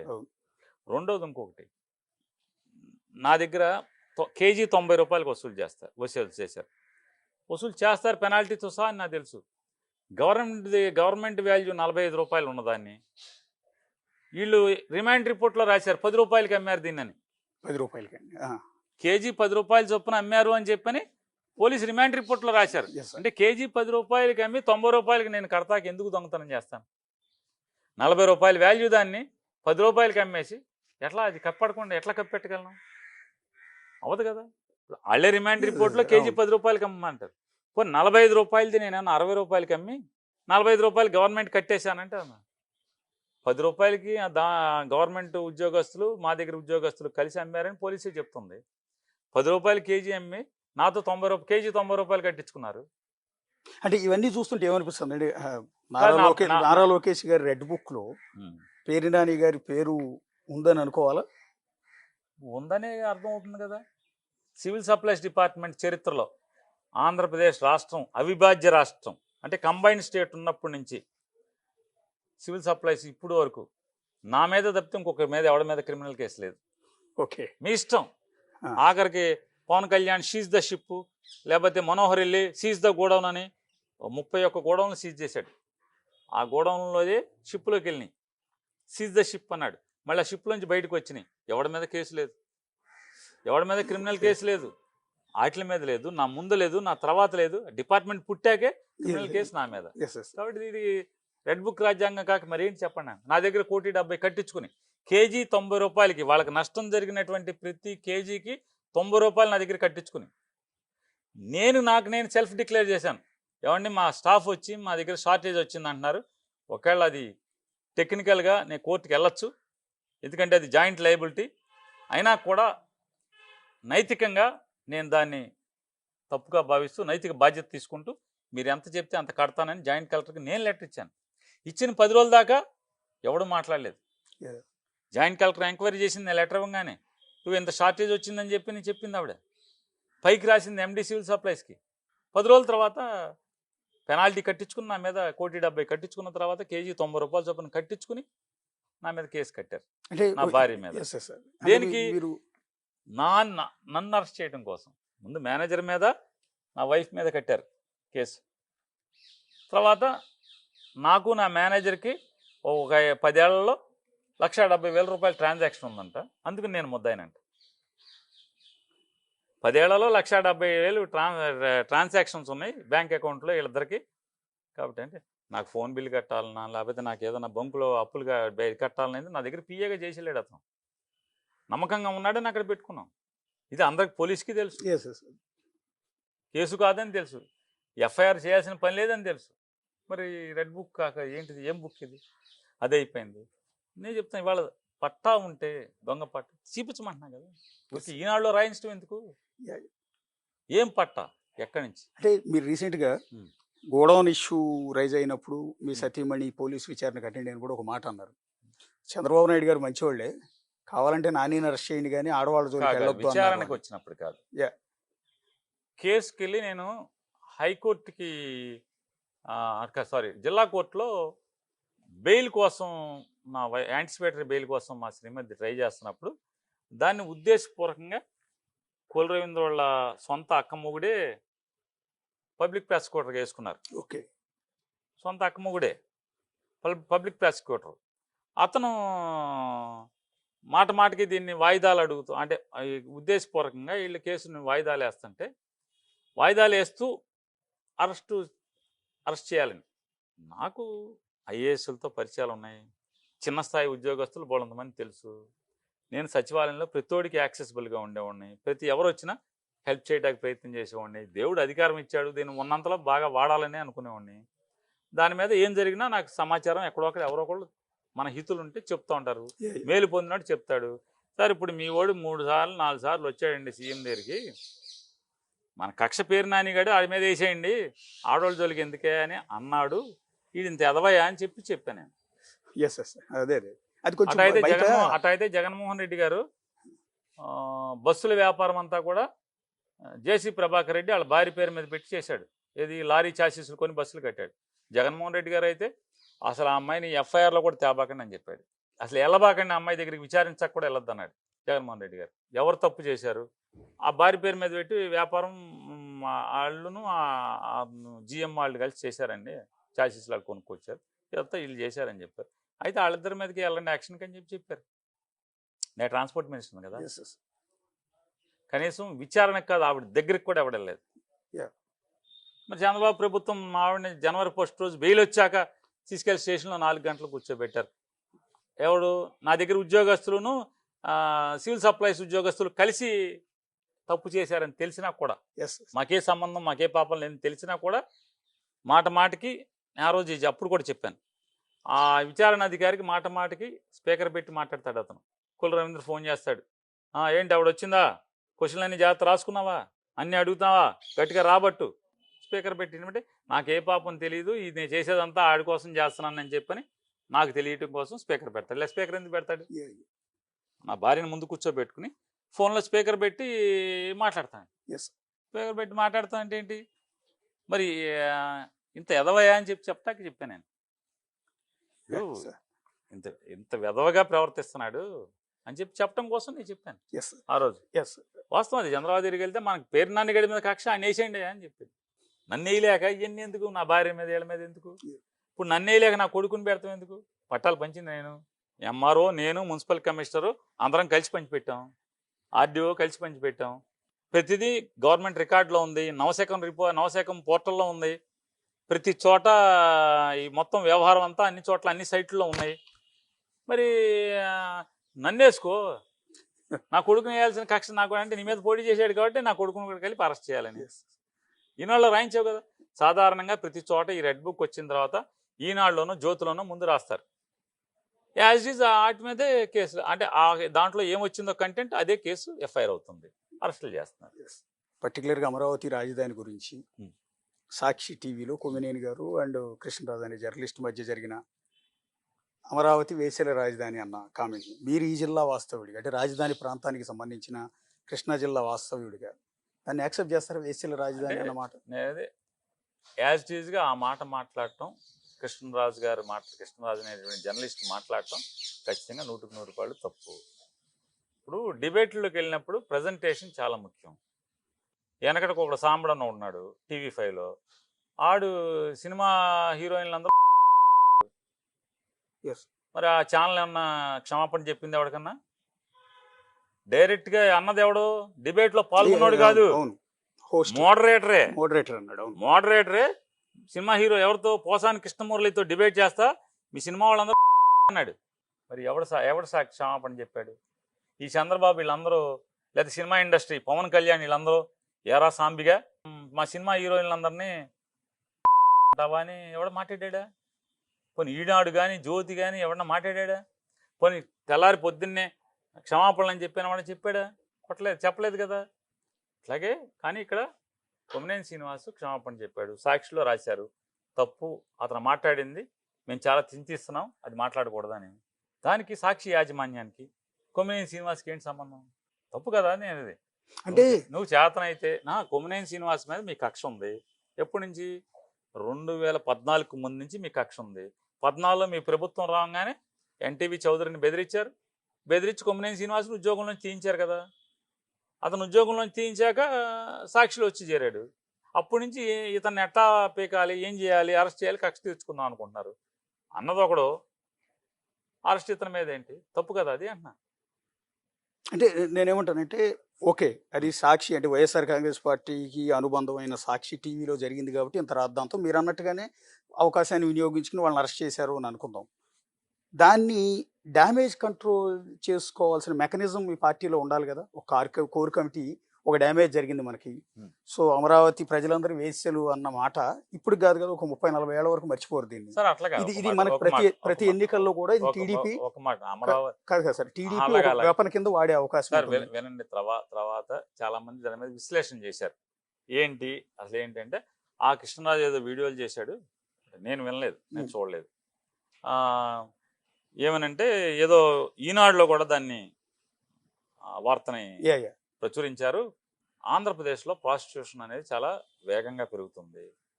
ఎక్కువగా విజయవాడ, గుంటూరు ప్రాంతాల్లో ఈ వృత్తిలోకి ఎక్కువ మంది దించబడుతున్నారు అని చెప్పని ఎక్కడో సర్వేలు కోట్ చేసినాయంట. ఆ కోట్ చేసిన సర్వేలను ఎత్తి ఈనాడు కూడా రాసింది. దాన్ని అతను చేసేప్పుడు ఏం చెప్పాలి అంటే, అతను చెప్పదలుచుకుంటే ఆంధ్రాలో ఇట్లా జరుగుతుంది, మరి వీళ్ళేమో 100 ప్రగల్భాలు పలికొచ్చారు, అందులో ప్రత్యేకించి అంతా విజయవాడ, గుంటూరులో చాలా తీవ్రంగా ఉందని చెప్తున్నారు అని చెప్పి అది చెప్పాలి తప్పితే, మా నాన్నగారు ఎమ్మెల్యేగానో మున్సిపల్ చైర్మన్ గాను ఉన్నట్టు గుర్తు, ఎమ్మెల్యేగా ఉన్నట్టున్నారు, ఆయన ఇక్కడ చేశాడు అంటే ఎప్పుడు చూడండి 1989-90 నుంచి నాకు గుర్తు విలేకరుగా ఉన్నట్టు. మరి అంత అనుభవజ్ఞుడు, మరి తప్పు కదా అది మాట్లాడటం. అంటే నీలో ఉండే భావాన్ని ప్రజెంట్ చేయడం అనేది చాలా తప్పుడుగా ప్రజెంట్ చేస్తే మరి ఇట్లాంటిది పాపాలు మూట కట్టుకోవాల్సి వస్తుంది. అంటే నేనేమంటానంటే, ఇక్కడ అన్న కృష్ణరాజు రేపు మాపు ఇప్పుడు ఇవాళ అరెస్ట్ చేశారు, రేపు మాపు బెయిల్ మీద బయటికి వెళ్ళిపోతాడు. లేకపోతే ఆ ప్రోగ్రామ్ కండక్ట్ చేసిన కొమ్మినేని శ్రీనివాసరావు వయసు కూడా అయిపోయింది సార్ కాబట్టి నేను ఆయన అవసరమైతే రిటైర్డ్ కూడా వెళ్ళిపోతాడు. ఆ, కానీ ఆ. ఈ వేసిలు అన్నమాట వైఎస్ఆర్ కాంగ్రెస్ పార్టీ అసలు మెడకి ఒక ఉచ్చులాగా చుక్కు కాదండి, కూడా. ఎందుకు చుట్టుకుంటే మీకు చుట్టాలంటే ఓ చుట్టేయచ్చు. ఆ. అట్లా అనుకుంటే ఆంధ్రజ్యోతిలోనో ఆంధ్ర వెంకటకృష్ణ ఉండగానో లేకపోతే మూర్తి ఉండగానో ఎవరు ఉండగానో ఈ కొలికిపూడి శ్రీనివాసరావు అనేవాడు చెప్పుచ్చుకుని కొట్టాడు భారతీయ జనతా పార్టీ లీడర్ ఒకడిని, కొట్టుడు కొట్టాడు. ఈడేమన్నా ఖండించాడా మోడరేటరు? టీవీలో ఏమైనా క్షమాపణ చెప్పిందా? ఆ కొట్టినోడిని ఏమన్నా టీవీ ఛానల్కి మళ్ళీ రానివ్వకుండా ఎప్పుడు చేశారా? నెక్స్ట్ తెల్లారించే డిబేట్లో ఉన్నాడు, ఎమ్మెల్యే కూడా అయ్యాడు కదా. ఎమ్మెల్యే టికెట్ ఇచ్చారు వీళ్ళు. అంటే భారతీయ జనతా పార్టీ కీలక ఏమైనా చెడిపోయిందండి ఇవన్నీ. సార్ ఖచ్చితంగా మేము నిష్కలంకమైనటువంటి మనసుతో చెప్తున్నాం. అది సాక్షికి కానీ మా పార్టీకి కానీ సంబంధం లేదు. కావాలని we are criminally targeted by Telugu Desam party, Janasena party, TV5, Eenadu, ABN వీళ్ళందరి సమూహం చేత వైఎస్ఆర్ కాంగ్రెస్ పార్టీ టార్గెట్ చేయబడింది, క్రిమినల్గా టార్గెట్ చేయబడింది తప్పితే వాస్తవంగా ఆ పాపానికి మాకు ఏ సంబంధం లేదు. ఆ తప్పుకి ఆ వాడినటువంటి దుర్మార్గమైన మాటకి మా పార్టీకి, జగన్మోహన్ రెడ్డి గారికి, భారతిరెడ్డి గారికి ఎవరికి సంబంధం లేదు. నేను అంటుంది కూడా అదే సార్. నేను ఏమంటానంటే కాలం నిర్ణయిస్తారు. నేను చెప్పేది ఇవాళ మీరు బురదేద్దాం అనుకుంటే, ఇట్లాగే తిరుపతి లడ్డూలు అది కలిసింది ఇది కలిసిందని చివరికి ఆ తిరుపతి లడ్డు కల్తీలోనే వీళ్ళు మునిగి తేలుతున్న పరిస్థితి. రేపైనా ఇవాళ ఈ రకమైనటువంటి విషం బురద మాకు పొయ్యాలనుకుంటే ఖచ్చితంగా ఈ పాపంలోనే మీరు ఇరుక్కుని తన్నుకు చావాల్సి వస్తుందని చెప్పి. ఇవాళ రేపు రాజకీయం చేయటానికి, ఎన్నికల్లో గెలవటానికి రాజకీయ పార్టీలు వచ్చిన ప్రతి అవకాశాన్ని వినియోగించుకుంటాయండి. అందులో భాగంగా టీడీపీకి ఇది ఒక వెపన్లా దొరికింది. మీరేమనుకుంటున్నారంటే ఇది మా తప్పు ఏమీ లేదు కదా, జనాలు దీన్ని పట్టించుకోరు. సాక్షి పేపర్లో చెప్పాం, సాక్షి టీవీలో చెప్పాం, అన్ని యూట్యూబ్ ఛానల్స్లో మాకు శాయశక్తుల మా మాటని, మా గొంతుని బయటికి తీసుకెళ్ళగలిగేటువంటి, మేము చెప్పింది నిజమే అని చెప్పి నమ్మించగలిగిన అంటే మేము ఎవరికైతే చెప్తే వాళ్ళు నమ్మారో వాళ్ళందరి ద్వారా మీలాంటి న్యూట్రల్ మీడియా ద్వారా మేము చెప్పగలిగాం. న్యూట్రల్ మీడియా దాకా మేము ప్రపంచానికి చెప్పాం ఇందులో మాకేం సంబంధం లేదు. ఆడిని మా డిబేట్ నుంచి కూడా వెంటనే క్యాన్సిల్ చేసాం. అతనికి మాకు సంబంధం లేదు, మీ ఇష్టం వచ్చిన చట్టపరమైన చర్యలు మీరు తీసుకోండి, మేమైతే మా ఛానల్లో జరగడం అనేది మేము చింతిస్తున్నాం, క్షమాపణ కోరుకుంటున్నాం అని కూడా చెప్పడం పేపర్లో వచ్చేయడం కూడా జరిగింది, సాక్షి పేపర్లో. ఇంకేం కావాలి అంటే మేము చెప్పాక కూడా మాకు నిజంగా మాకు సంబంధం లేదు, మోడరేటర్ అనలేదు. మోడరేటర్ అంటే మాదే బాధ్యత. మోడరేటర్ అన్నాడు అనుకోండి మాదే బాధ్యత. ఇప్పుడు అడోడో మోడరేటర్ సినిమా హీరోయిన్ అందరూ కూడా ఏదో అన్నాడు కదా, అట్లా మా ఛానల్ మోడరేటర్ అనలా. మధ్యలో పాల్గొన్నాడు, లైవ్లో గబాలను అన్నాడు, అన్నవాళ్ళని కంట్రోల్ చేశారు, ఆపారు వెంటనే. అలా కాదు ఇది అని చెప్పి మేము క్షమాపణ కూడా చెప్పాము, ఛానల్ తరఫున మేము క్షమాపణ చెప్పాము, అయిపోయింది. ఇంకా దాన్ని సాగదీస్తానంటే కావాలి ఉద్దేశపూర్వకంగా మీరు సాగదీస్తున్నారు, మమ్మల్ని ఏదో మా మీద విషం చిమ్మాలని సాగదీస్తున్నారు. ఖచ్చితంగా మా గొంతుని తీసుకెళ్లేటువంటి న్యూట్రల్ ఛానల్స్, మీలాంటి న్యూట్రల్ ఛానల్స్ అన్నిటి ద్వారా ఖచ్చితంగా మేము చెప్తానే ఉంటాం. ఇప్పుడు ఆ పార్టీలో ముఖ్యమైన నేతగా మీకు ఆ పార్టీని ముందుకు తీసుకెళ్లే లక్ష్యం మీ భుజాన వేసుకున్నారు కాబట్టి మీరు ప్రజలకు కన్విన్సింగ్ గా వాళ్ళు ఎట్లా చెప్పగలిగారండి. ఇప్పుడు మీరు చెప్పింది తప్పు ఎక్కడ జరిగింది, ఎవరు చేశారు, ఏంటి అందులో మా పాత్ర ఏంటి అనేది మీరు క్లియర్ కట్గా చెప్పగలిగారు. కానీ మీ పార్టీ ముఖ్య సలహాదారు, ఒక విధంగా చెప్పాలంటే పార్టీలో నంబర్ 2గా చెప్పే సజ్జల రామకృష్ణారెడ్డి గారు మొన్న మీడియా ముందుకు వచ్చేమంటున్నారు, మీరు చెప్పినట్టు ఎక్కడన్నా అంత మర్యాదగా చెప్పారు. పైగా దాన్ని కంటిన్యూ చేసే క్రమంలో ఎవరైతే కొమ్మినేని ఫోటోల్ని, కృష్ణరాజు ఫోటోల్ని చెప్పులతో కొడతారా మీరు, శంకర తెగ రాక్షసులు, ఆడవాళ్ళని రాక్షసులు, నీచులు, శంకర తెగ, మీరు శంకర తెగవాళ్ళు కాబట్టి ఇట్లా చెప్పులతో కొడతారని ఆడవాళ్ళని అంటాం అనేది అది కన్విన్సింగ్ కాదు, ఇంకా డ్యామేజ్ కదా. చూడలేదండి, ఖచ్చితంగా చూస్తే దాని మీద మీకు నేనే పిలిచి వివరణ ఇస్తాను. నేను తప్పకుండా నేను ఒక అంటే 3 days 4 days హైదరాబాద్ మ్యారేజ్కి వెళ్ళాను. ఈ సంఘటన జరిగే ఆ వెంటనే హైదరాబాద్లో 2 మ్యారేజెస్ ఎట్టండి, నేను నిన్న వచ్చాను. ఖచ్చితంగా నేను చూసుకుని ఒకవేళ అటువంటిదే మా సజ్జల గారు చెప్పుంటే అని ఉంటే కనుక ఖచ్చితంగా దాని మీద నేను వివరణ ఇస్తాను, ఖచ్చితంగా ఇస్తాను. అంటే ఒకటి వేస్యలు అన్నదే పెద్ద రచ్చ అవుతుంది, కానీ ఇప్పుడు మీరు చెప్పినట్టు ఇంత కన్విన్సింగ్ గా ప్రజలకు చెప్తే చాలా బాగా రీచ్ అవుతుందండి. కానీ ఆయన ఆ రోజు ఆవేశపడిపోయి శంకర తెగ అంటం ద్వారా వేశ్యల కంటే కూడా శంకర్ తెగ అన్నది ఇంకా పెద్ద పదం అయిపోయింది, అది ఇంకా కాంట్రవర్సీ అవుతుంది. సరే, మహిళలంతా సీరియస్ గా నేను తీసుకుంటున్నారు నేను దాన్ని. నేను వినలేదు. ఖచ్చితంగా ఓపెన్ అది ప్రెస్ విని మీట్ లో అన్నమాట అండి. నేను అది విని నేను మీతో నేను వినని దానికి నేను వివరణ ఇవ్వటం కూడా కరెక్ట్. నేను ఖచ్చితంగా విని మీకే అశోక్ గారికి వివరణ ఇస్తాను ఖచ్చితంగా. ఇది చూడండి, నిన్న జగన్మోహన్ రెడ్డి గారు రైతులను పరామర్శిస్తే వెళ్తే పోలీసులు కావాలని ఏ రకంగా ఎవడైనా అంటే లా అండ్ ఆర్డర్ ప్రాబ్లం వస్తుంది కదా, తీసుకొచ్చి ఆడవాళ్ళని తీసుకొచ్చి చెప్పులు ఇసరటం అనేది, ఇసిరిపెచ్చటం అనేది, లేదా వాళ్ళ చెప్పు తీసుకుని పక్కన్న మగోళ్ళు ఇసరటం అనేది, ఈ పచ్చ చొక్కాలు వేసుకున్న వాళ్ళు ఇసరటం అనేది ఏదన్నా ఈ సమాజానికి మంచిదా అని అడుగుతున్నాను.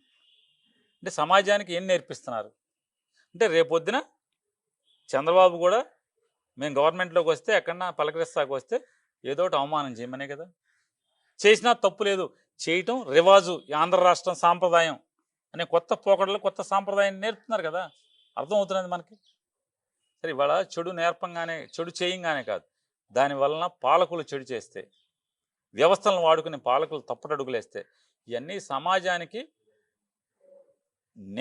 నేర్చుకోమనేది ఒక బడి అవుతుంది.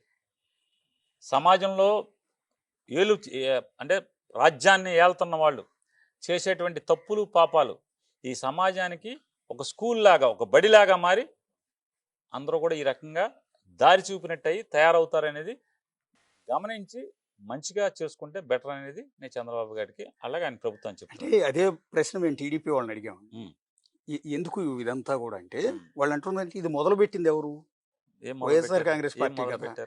జగన్ పాలనలో చంద్రబాబు నాయుడు సొంత నియోజకవర్గం కుప్పానికి వెళ్ళినప్పుడు అడ్డుకున్నారు, కనీసం కాన్స్టిట్యున్సీలోకి రాకుండా. నారా లోకేష్ పాదయాత్ర చేస్తుంటే మైకులు లాక్కున్నారు, కూర్చున్న స్టూల్ లాక్కున్నారు, అడుగడుగున అడ్డంకులు సృష్టించి రాళ్ళు వేయించారు. ఇదంతా మొదలు పెట్టింది మీరు కదా. దాన్ని 14-19 అసలు చూడలే మీరు. అసలు రోజా అనే ఆవిడ సభేమో మహిళా పార్లమెంటేరియన్స్ మీటింగు, రోజాని అక్కడికి రానివ్వరు, అరెస్ట్ చేస్తారు. ఆవిడ గన్నవరం ఎయిర్పోర్ట్కి రాగానే తీసుకెళ్లి పోలీస్ స్టేషన్ చుట్టూ తిప్పి మళ్ళీ తీసుకెళ్లి హైదరాబాద్లో దింపుతారు. ఏంటి ఆవిడ ఎమ్మెల్యే మహిళా పార్లమెంటేరియన్ సదస్సు బెజవాళ్ళు ఈ రాష్ట్రంలో జరుగుతుంటే, ఈ ప్రభుత్వం ఆధ్వర్యంలో జరుగుతుంటే, ఇట్లాంటి అనేకమండి, ఒకటి అర కాదు. జగన్మోహన్ రెడ్డి గారు దానికి నేనున్నాను. ఆ రోజు రోజా గారిని అరెస్ట్ చేసి తీసుకెళ్తున్నప్పుడు నేనే కవర్ చేశాను. హైదరాబాద్ వరకు మీరు అన్నట్టు తరలిస్తున్నది కూడా మొత్తం నేను కవర్ చేశాను. నేనేమంటానంటే అక్కడ అసలు రోజా గారిని రమ్మని ఆహ్వానించలేదు కదా వాళ్ళు, ఒకటి. రెండోది పొరపాటు అంటే ఈవిడ ఉద్దేశపూర్వకంగా అక్కడికి వెళ్ళి ప్రోగ్రామ్ డిస్టర్బ్ చేస్తున్న ప్రతి మహిళ శాసనసభ్యురాలు, ప్రతి మహిళ ఆంధ్రప్రదేశ్ సంబంధించిన ప్రతి మహిళ పార్లమెంట్ సభ్యురాలు, రాజ్యసభ సభ్యురాలు, ఖచ్చితంగా లోక్సభ కానీ రాజ్యసభ కానీ లేదా అసెంబ్లీకి గెలిచిన ప్రతి మహిళ కూడా ఖచ్చితంగా ఇన్వైట్ చేసి తీరాలి. ఇన్వైట్ చేశారు 100%. కానీ అక్కడ ఈ ఆంధ్ర రాష్ట్రం హోస్ట్ అండి. భారతదేశంలో ఉన్నటువంటి ఎమ్మెల్యేలని ఎంపీలని ఆడవాళ్ళందరినీ ఇక్కడికి పిలుస్తావు, ఈ రాష్ట్రంలో అమ్మాయిని పిలవలేదంటే ఏంటి దాని అర్థం ఏంటి? ఇంత బరి తెగించి నీ అమ్మాయిని పిలవలేదు అంటున్నారు ఏంటి? ఆవిడని పిలవపోతుంది. మీకులాగే జనం ఓటేస్తే గెలిచిన ఆడ మనిషి కదా, అందులో మహిళా పార్లమెంటేరియన్కి సదస్సు అది. ఇట్లాంటి ఒకటి కాదు, లెక్కకి మిక్కిలి చేసి ఇదో చెప్తున్నాండి. పాలకుళ్ళు గనక చెడు నడత అలవాటు చేసి చూపిస్తే అది ఒక సాంప్రదాయం కింద, చెడు సాంప్రదాయం కింద మారేటువంటి పరిస్థితులు మనకు కనపడుతున్నాయి. కాబట్టి ఇటువంటిని తగ్గిస్తే సమాజానికి మంచిది, రెండు పార్టీలకి మంచిది. అధికారం ఇప్పుడు ఒరిస్సాలో నవీన్ పట్నాయక్ 30 ఏళ్ళు సీఎంగా చేసిన తర్వాత ఓడిపోతే మొన్నటి ఎన్నికల్లో ఆయన బీజేపీ తరఫున గెలిచిన సీఎం ప్రమాణ స్వీకారానికి ఆయన అటెండ్ అయితే కొత్తగా ప్రమాణ స్వీకారం చేసిన సీఎం ఆయన కాళ్ళు మొక్కాడు. ప్రధాని మోడీ అండ్ అమిత్ షా లాంటి వాళ్ళు ఆయనతో మాట్లాడారు. అంత హుందాగా ఉన్నాయి రాజకీయాలు. కానీ ఎందుకు మన దగ్గర ఇంతలా? ఇప్పుడు గతంలో మీరు ప్రభుత్వంలో ఉన్నప్పుడు సంథింగ్ ఇవాళలాగాని, ఇవాళ అమరావతి మహిళలు వేసేలు అన్నట్టుగానే ఆ రోజు పట్టాభి అనే వ్యక్తి సీఎం గారిని ఉద్దేశించి బోషడికే అన్నాడు. సో అతను మీరు ఇమీడియట్ గా అరెస్ట్ చేయండి, తప్పేం లేదు. తెలుగుదేశం పార్టీ ఆఫీసుల మీద 100 మందిని పంపి దాడులు చేయటం ఇదంతా మీకు ఇబ్బంది కలిగించలేదు? వెళ్ళటం తప్పు, పంపారనే మాట కూడా తప్పు. ఓకే, వెళ్ళిన వాళ్ళు వెళ్తాం తప్పు, పంపారనే మాట ఎవరన్నా అంటే కూడా తప్పు అంటున్నది. ఇదంతా మీకు మైనస్ అవ్వలేదా అంటున్నా? మీకు మొన్నటి ఎన్నికల్లో ఈ పార్టీ ఆఫీసులు తగలబెట్టడాలు కావచ్చు, ఏమేమైతే ప్రజలకు మైనస్ అనిపించినాయో మైనస్ అని పెట్టి ఇంత మంచి చేసి జగన్మోహన్ రెడ్డి గారు ఈ సమాజానికి ఇంతమంది కొన్ని కోట్ల మందికి ఎంత మంచి చేసినా ఎందుకు అధికారానికి రాలేకపోయామంటే కొన్ని జరిగినటువంటి తప్పుల్ని దాన్ని పెద్ద ఎత్తున భూతద్దం అంటే మామూలు భూతద్దం కాదు, భయంకరమైన భూతద్దంలో నిత్యం విషం ఎక్కిచ్చి ఎక్కిచ్చి ఎక్కిచ్చి చేసిన మంచి కంటే కూడా తక్కువగా జరిగినటువంటి అతి అనేటువంటి దాన్ని విషప్రచారం చేసి ఇవాళ ప్రజల మనసులోకి చెడుని ఎక్కించుకెళ్ళటంలో సఫలీకృతమైనవి కాబట్టి మేము అపోజిషన్లో ఉన్నాం.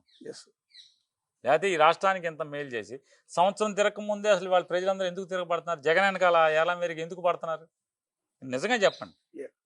చంద్రబాబు నాయుడు గారు ముఖ్యమంత్రిగా ఉండి 175లో 164 సీట్లు గెలిచి లేచి వెళ్ళిపోబాకండి కూర్చోండి అని బతిమాలుకునే పరిస్థితి కర్మ అయింది. అయితే బాబు నన్ను చంపేబాకండ్రా బాబు, నా ఏళ్ళు పీకబాకండ్రా, నా చెయ్యి ఇరిగిపోద్దురా బాబు అని చెప్పి దండం పెట్టుకోవాల్సిన పరిస్థితి. ఎందుకు అంటే మనం పొరపాటున ఈ తప్పుడు ప్రచారాలు నమ్మి మనకు మేలు చేసిన వాడిని మనం వదులుకున్నామే అనేటువంటి లోపల ఆవేదన బాధ మళ్ళీ మనం అది ప్రేమగా కన్వర్ట్ అయ్యి వాళ్ళు కనపడుతుంది. మాకే ఆశ్చర్యం, ఏం జగన్ వెనకాల అసలు ఈ పిచ్చి జనం ఇంత అసలు ఆదరణ ఏంటి, సినిమా యాక్టర్ కంటే కూడా ఏళ్ళ మేరకు ఎందుకు పడుతున్నారు, అంత ప్రేమ ఎందుకు వచ్చింది విశ్లేషణ చేసుకుంటే ఇదే.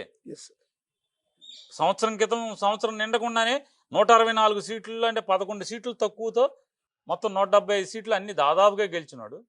జనం వెళ్ళిపోతుంటే కూర్చొని అతను బతిమాలుకుంటుంటే ఇతనేమో మరి బాబు నన్ను వదిలేండిరా, పిసికే బాకండ్రా, చంపే బాకండ్రా అనే దండం పెట్టే స్థితికి ప్రేమిస్తున్నారంటే, ఇంత రాక్షస ప్రేమ చూపిస్తున్నారంటే అరే మేము అనవసరంగా అటు ఓటేసామనే ఆలోచన ప్రజల్లోకి వచ్చి అది ప్రేమగా ఇటు మారింది. కాబట్టి వాళ్ళు మనకి కనపడుతున్నటువంటి ఈ ప్రజా ఆకర్షణ జగన్మోహన్ రెడ్డి గారి జనం ప్రజలు పరిగెడుతుంటే నాడు ఎన్టీ రామారావు వెనకాల చూసాం 1983కు ముందు, 82-83కు మధ్యలో ఆ సీఎం అయ్యేంత వరకు ఎన్టీ రామారావు వెనకాల పరుగులు ఎడతాం చూసాం. ఇవాళ జగన్ వెనకాల పరుగులు ఎడుతున్నారు. అంటే ఈ జిల్లా వాస్తవుడిగా పార్టీలో ముఖ్యమైన నేతగా మంత్రిగా కూడా పనిచేస్తున్నారు మీరు. సో మిమ్మల్ని ఒక సూటిగా అడుగుతున్నాను, మీ ఎన్నికల్లో ఓటమికి ఇక్కడ నుంచి రాజధానిని తరలించి 3 రాజధానుల ప్రతిపాదన తీసుకొచ్చి ఇది కేవలం శాసన రాజధాని మాత్రమే అని చెప్పి రాజధాని అమరావతిలో నిర్మాణాలు మొత్తం కూడా ఆపివేసి ఇది ఒక శాపంలాగా మారింది కదా మీకు. నేను దాన్ని ఏమనుకోవట్లేదు. ఒక్క రాజధాని అంశంతో వైఎస్ఆర్ కాంగ్రెస్ పార్టీ ప్రభుత్వం కోల్పోయాం లేదు, ఓటమికి కారణాలు ఇది కూడా ఒక పెద్ద కారణం కదా. ఓళ్ళని కారణాలు ఉంటాయి సార్, ఒక్కొక్కడికి ఒక్కొక్క కారణం, ఒక్కొక్క మనిషి ఆలోచనకి ఒక్కొక్క కారణం ఉంటుంది. అన్నిటికంటే ప్రధానమైనటువంటి కారణం ఈ విష ప్రచారం. ఈ విష ప్రచారంతోనే జగన్మోహన్ రెడ్డి గారి ప్రభుత్వం అధికారాన్ని కోల్పోయింది అనేది నేను నమ్మేటువంటి విషయం. ఇప్పుడు 3 రాజధానులు ఇంకా అదే స్టాండ్ మీద ఉన్నారా, వెనక్కి తీసుకున్నారా? ఆయన మొన్న కూడా చెప్పాడు కదా, ఇది ఎప్పటికీ అవదు చంద్రబాబు నాయుడు గారు, ఎందుకు జనం సొమ్ము పాడు చేస్తావు, మళ్ళీ ఇంకో 44,000 ఎకరాలు ఎందుకు అంటావు, ఆల్రెడీ గన్నవరంలో ఎయిర్పోర్ట్ ఉంది, ఇంటర్నేషనల్ ఎయిర్పోర్టు, నేను నిర్మాణం చేసిన అవుటర్ రింగ్ రోడ్ ఉంది, విజయవాడ నుంచి వెస్టర్న్ బైపాస్ ఉంది, ఆ బైపాస్ సరాసరి రాజధాని మధ్యలోంచి వెళ్తుంది. ఇప్పుడున్న అమరావతి మధ్యలోంచి ఆ వెస్టర్న్ బైపాస్ వెళ్తుంది. టోల్గేట్ కాజా టోల్గేట్ దగ్గర నుంచి గన్నవరం ఎయిర్పోర్ట్ దాకా బైపాస్ ఉంది కదా, దాన్ని ఓపెన్ చేసేసి దాన్ని ఎయిర్పోర్ట్కి వెళ్తాక వాడుకో, ఎక్స్ప్రెస్ హైవే కింద. మళ్ళీ ఎయిర్పోర్ట్ ఎందుకు, మళ్ళీ 44,000 ఎకరాలు తీసుకోవడం ఎందుకు? ఇప్పటికే నువ్వు 50,000 కోట్లు ఈ రాష్ట్రాన్ని అప్పు తెచ్చి 50,000 కోట్ల పైచీలకు అక్కడ పెడతానంటే రాష్ట్రం అల్లాడిపోతుంది, అతలాకుతలం అయిపోతుంది. ఎవరికి తాగుతా గుక్కడి మంచినీళ్ళ కోసం పైప్ లైన్ వేయటానికి డబ్బులు కూడా ఉన్న పరిస్థితి అయిపోయింది ఈ రాష్ట్రంలో. ఇవాళ 154,000 కోట్ల రూపాయలు కిందట మంగళవారం వరకు తెచ్చావు, 2 మంగళవారాల క్రితం వరకు.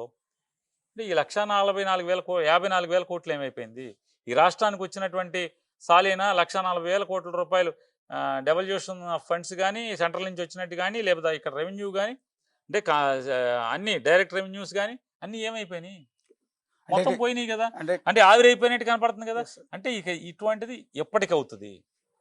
రాష్ట్రమే రాజధాని నిర్మాణం చేయాలంటే ఎప్పటికవుతుంది?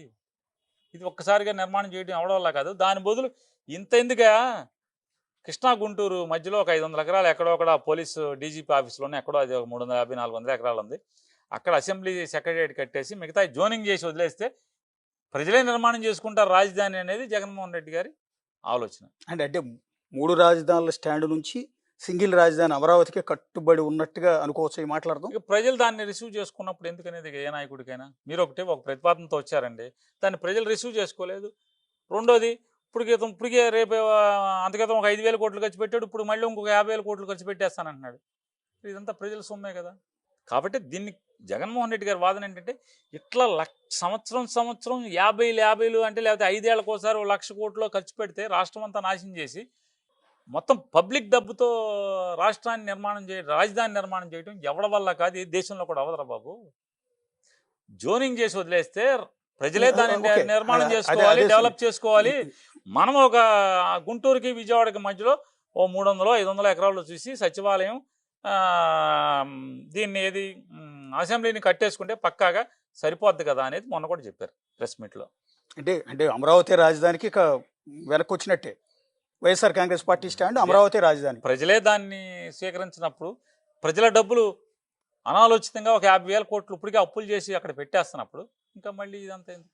అంటే రేపు మళ్ళీ వైఎస్ఆర్ కాంగ్రెస్ పార్టీ అధికారంలోకి వస్తే అమరావతి రాజధాని కంటిన్యూ చేస్తారా అని నేను సూటిగా అడుగుతున్నా. జగన్మోహన్ రెడ్డి గారు విచక్షణ కలిగినోడే కానీ విచక్షణ లేనటువంటి రాజకీయ నాయకుడు ఏం కాదు. అంటే కాకపోతే లెక్కలు ఉంటాయి. అతను సక్సెస్ఫుల్ బిజినెస్ పర్సన్. డబ్బు లెక్కలు చంద్రబాబు కంటే కూడా పర్ఫెక్ట్గా చేయగలడు అతను. ఇంత డబ్బు ఇక్కడ పెట్టి రాష్ట్రాన్ని నాశనం చేయడం కరెక్ట్ కాదు. అందుకోసం అని చెప్పని తక్కువ డబ్బులతో అక్కడ క్యాపిటల్ నిర్మాణం చేసేస్తే అసెంబ్లీ అట్లా ఉంది కాబట్టి దీన్నే కంటిన్యూ చేద్దాం. అక్కడ వాళ్ళు ఎక్కడా కూడా డిస్సాటిస్ఫాక్షన్ ఫీల్ అవ్వకుండా, లేదా ఎమోషనల్ డిస్కనెక్ట్ అవ్వకుండా, ఈ రాష్ట్రానికి మాకేం సంబంధం లేదు, మా ఊరికి ఏముంది అంత దూరం వెళ్ళాలి మేము అనేది లేకుండా అక్కడ హైకోర్టు మొత్తం అక్కడ పెడదాం, అందరికీ సమపాళ్ళలో ఉంటుంది అనేటువంటి ఆలోచన చేశాడు. సమపాళ్ళలో అభివృద్ధి అనేది సమపాళ్ళలో ఉంటుంది, అన్ని చోట్ల సమపాళ్ళలో గుర్తించామనేది ఉంటుంది అనేది ఒక కాన్సెప్ట్ వెళ్ళాడు. ఆ కాన్సెప్ట్ వర్కౌట్ అవ్వలేదు. ఇప్పుడు ఒక 50,000 కోట్లు ఖర్చు పెట్టేస్తున్నాడు. ఇప్పుడు అంతకేతం ఒక 5,000 కోట్లు ఖర్చు పెట్టాడు. కానీ ఇది ఎప్పటికీ 4 లక్షల కోట్లు అవుద్దా, 5 లక్షల కోట్లు అవుద్దా, వడ్డీతో ఎంత అవుద్దో కూడా తెలియని పరిస్థితి. అంటే 3 రాజధానుల ప్రతిపాదన అనేది వైఎస్ఆర్ కాంగ్రెస్ పార్టీకి వికటించింది, ఎదురు తిరిగింది అనేది ఎదురు తిరిగిందా లేదా కాదండి, ప్రజలు దాన్ని అర్థం చేసుకోకుండా విషం చిమ్మయి పేపర్లు టీవీలు అనేది నేను నమ్ముతున్నాను. సరే, ప్రజలు ఆ విషం చిమ్మిన దాన్ని, ఆ విషయాన్ని ఎక్కించుకున్నారు తలకి. ఇప్పుడు దిగినాక అయ్యో జగన్ చెప్పింది కరెక్ట్ అన్నా కూడా ఈలోపు జరిగే నష్టం జరిగిపోతుంది కదా. ఇంకా ఇంకా ఇంకా అప్పులు అప్పులు అప్పులు రాష్ట్రం మొత్తం అక్కడే ఖర్చు పెట్టేస్తాం.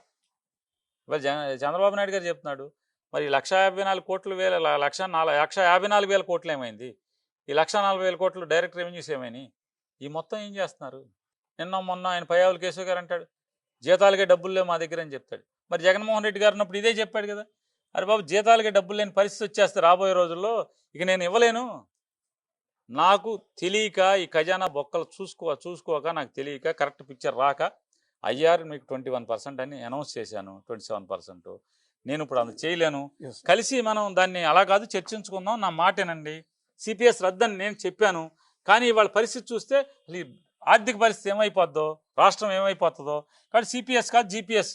మీకు కావాల్సింది ఏంటి? ఏ ఎంప్లాయీకైనా రిటైర్ అయిపోయిన తర్వాత రిటైర్ అయ్యే రోజు ఉన్నటువంటి నీ బేసిక్లో 50% కావాలి. అది నేను గ్యారంటీ పెన్షన్ స్కీమ్ అన్నాడు. నువ్వు రిటైర్ అయ్యే రోజుకి నీ జీతం ఎంత అయితే అంత, అందులో బేసిక్ శాలరీ ఎంత అయితే అంత, దానిలో 50% బాధ్యత నాది అని చెప్పాడు. కాంట్రిబ్యూషన్ కట్టండి అని చెప్పాడు. మేము కాంట్రిబ్యూషన్ కట్టం, మాకు పాత పెన్షన్ స్కీమే కావాలన్నారు. ఇట్లా ఇస్తే రాష్ట్రం భవిష్యత్తులో దారుణాతి దారుణం. రాష్ట్ర రెవెన్యూయే కాదు, అప్పులు తెచ్చింది కూడా జీతాలకి మాత్రమే సరిపోటానికి కూడా కష్టంగా ఉంటుందని చెప్తే ఎంప్లాయీస్ అందరినీ భుజాన్ని వేసుకున్నారు కదా, రెచ్చగొట్టారు కదా, వాళ్ళ కింద సెగబెట్టి పొయ్యి పెట్టి రెచ్చగొట్టారు కదా. మరి వాళ్ళే ఉద్యోగస్తులకి 4 డిఏలు పెండింగు, ఇంతవరకు పిఆర్సీ వేయలేదు. ఎందుకు వేయలే మరి? అప్పుడు మామూలుగా ముసలిగా నీరు కార్చారు కదా, మరి ఎందుకు వేయరు పిఆర్సీ లేదు, ఐఆర్ లేదు, ఏదో అది ఇది ఊడబొడుస్తా అన్నారు, ఊడబొడిచింది లేదు. సిపిఎస్ అన్నారు, సిపిఎస్ ఏది లేదు కదా. జీపీఎస్ఏ బెటర్ కదా. 100% బేసిక్ శాలరీలో 50% గ్యారంటీడ్ పెన్షన్ స్కీమ్ అన్నాడు. ఇదే జగన్ గారు చెప్తే వాళ్ళు ఏమన్నారు, జీతాలు ఇస్తా డబ్బులు లేవన్నారు. మరి ఆ రోజు ఎందుకు చెప్పారు? మేము ఉద్ధరిస్తాం జీతగాళ్ళని, మీరు ఉద్యోగస్తులందరినీ నెత్తి మీద పెట్టుకుంటాం, అది చేస్తాం ఇది చేస్తాం, మొత్తం మీకు నెల జాబ్ క్యాలెండర్ ఇస్తా ఉన్నారు. ఏది మరి? వాళ్ళేం బేదరుపులు ఎందుకు? ఖజానాలో డబ్బులు లేవు. మరి అప్పు ఏమో 1,50,000 కోట్లు తెచ్చారు, 1,40,000 కోట్లు రాబడి వచ్చింది, ఆవిరైపోయింది. ఏం చేశారు? మీకు ఇంకో గమ్మత్తు, పవన్ కళ్యాణ్ గారు Guinness book of world record వెళ్ళి పల్లె పండగ అని చెప్పి ఒకటి పెట్టాడు. ఏది రొటీన్లో వచ్చేదే సెంట్రల్ గవర్నమెంట్ నుంచి ఎన్ఆర్జీఎస్ కింద మెటీరియల్ కాంపోనెంట్ కింద ఇచ్చే రోడ్లు మా గవర్నమెంట్ మేము కూడా ఇచ్చాం. నా నియోజకవర్గంలో 160 కోట్ల రూపాయలు శాంక్షన్ చేశాను. దాంట్లో 60 కోట్లు 70 కోట్ల గ్రౌండ్ అయింది.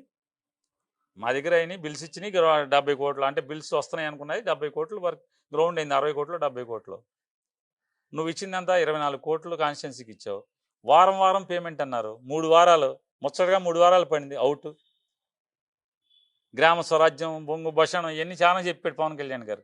ఓ జీవో ఇచ్చాడు, ఇది ఆగస్టు 15 సంబరాలు చేయండి అని. ఏంటంటే జనరల్ ఫండ్లోకి నువ్వు ఇచ్చేదండి పర్మిషన్, జనరల్ ఫండ్లోకి ఓ జీవో. ఇంతవరకు సంవత్సర కాలంగా 15th ఫైనాన్స్ 2 కిస్తీలు పడింది, 2 క్వార్టర్లు ఆవిరి. ఒక పంచాయతీకి సబ్మిట్ చేయాలి, రెమిట్ చేయాలి.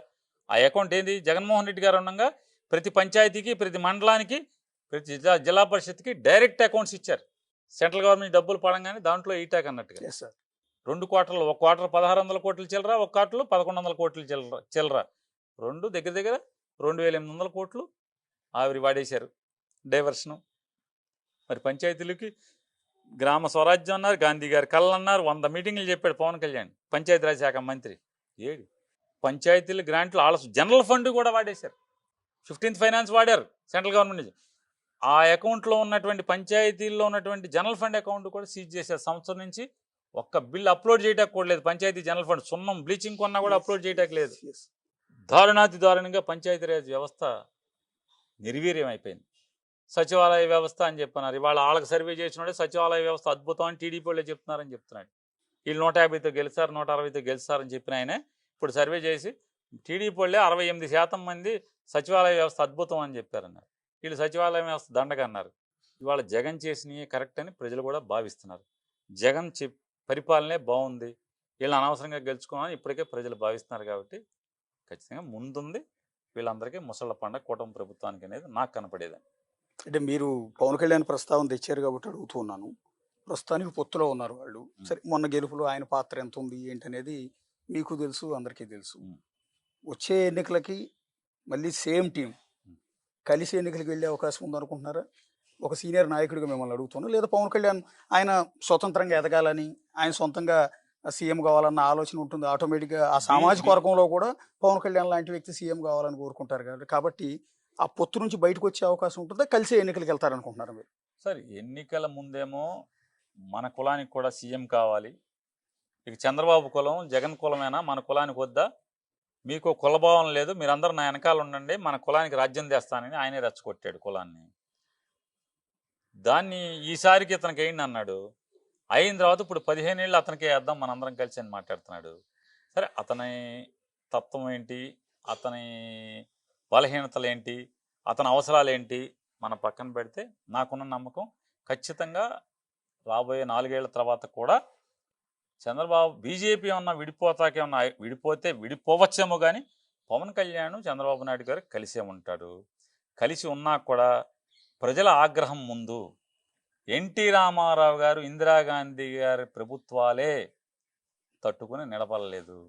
జగన్మోహన్ రెడ్డి గారు లాంటి, అంటే ఆయన ప్రభుత్వంలో లోకల్ బాడీ ఎలక్షన్లు జరిగితే పోటీ పెట్టాక కూడా ధైర్యం చాలక పారిపోయినటువంటి రాజకీయ పార్టీలే గెలిచి వచ్చినాయి. అంటే ప్రజల ఆగ్రహం మొదలైతే ప్రజాగ్రహానికి ఆ అలల తాకిడికి తట్టుకోవటం ఏ కూటమికి, ఎన్ని బంధాలకి, ఎన్ని చట్టపట్టాలు వేసుకొచ్చినా కూడా ఆపటం, నిలువరించటం ఎవడి వల్ల కాదనేది నా బలమైన నమ్మకం. అంటే ఓటమి కారణాల మీద ఈ సంవత్సర కాలంలో పోస్ట్ మార్టం చేసుకున్నారండి పార్టీ? ఓటమి కారణాల మీద ఏమేమి ఉంటాయో విశ్లేషణ చేసుకున్నారు. దానిలో ఏమేమి ఉంటాయో ఆయన మనం ఎక్కడెక్కడ లోపాలు జరిగినాయో అన్నీ చూసుకున్నారు. దాన్ని సరి చేసుకుంటానే వెళ్తున్నారు. అంటే తప్పులు కూడా క్యాలిక్యులేట్ చేసుకున్నారా? ఈ తప్పులు చేసి ఉండకపోతే ఈ చేసి ఉండకపోతే బాగుండేది అని. తప్పులు అంటే అది తప్పు అని చేసేప్పుడు తెలియదండి. ప్రజలు తప్పుగా అర్థం చేసుకున్నప్పుడు దాన్ని భావన, ప్రజలు ఇది మనని అర్థం చేసుకోలేదు అనిపించినప్పుడు, అరే ప్రజలు అర్థం చేసుకోలేని పరిస్థితుల్లో మనం నిర్ణయం తీసుకోవాలి, అది ఒకసారి పునరాలోచన లేదా ప్రజల అభిప్రాయాన్ని ఒకసారి తీసుకున్నా బాగుండేదని ఏ పాలకుడైనా అనుకుంటాడు, ఎంత అనుభవకున్నాడు. దానిలో భాగంగా అట్లాంటివి ఏమన్నా ప్రజలకి అంటే మనం మంచి అనుకున్నది వాళ్ళు పొరపాటున అర్థం చేసుకున్నది, లేదా ప్రచారం పొరపాటుగా జరిగినది, దాన్ని ఎలా తీసుకెళ్తే బాగుండేది. ఒక పని ఇప్పుడు ల్యాండ్ టైటిలింగ్ యాక్ట్ ఉంది. ఇవాళ చంద్రబాబు నాయుడు అంత విషం చిమ్మినోడు ఇవాళ అదే చట్టాన్ని కొనసాగిస్తున్నాడు. పేరుకి చట్టాన్ని తీసేశాడు కానీ అదే పని కొనసాగిస్తున్నాడు.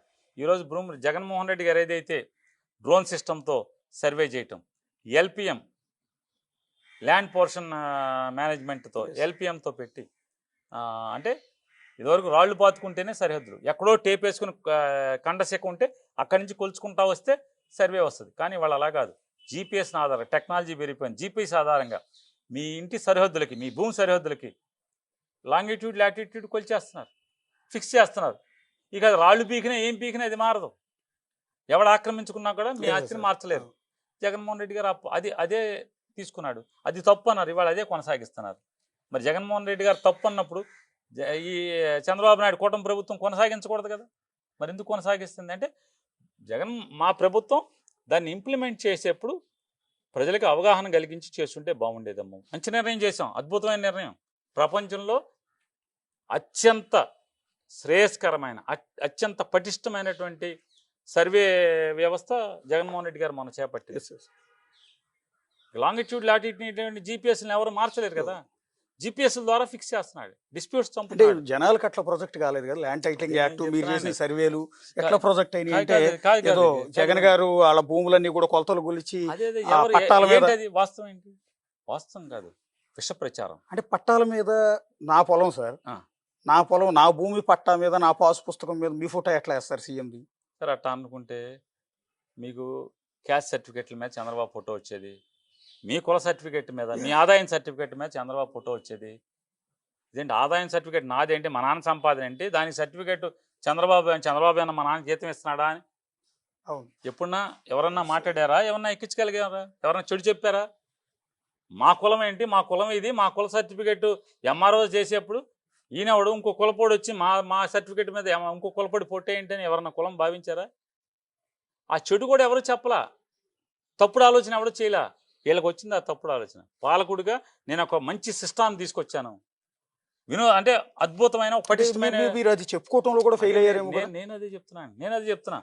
ఎక్కడ మంచి నిర్ణయం తీసుకుని మంచి ఆలోచన చేసి కూడా ఎందుకు ప్రజల్లో మంచిగా మనం భావించేలాగా ఎందుకు చేయలేకపోయాము, ఇట్లాంటి ఉన్నప్పుడు ఆయన సరి చేసుకుంటున్నాం.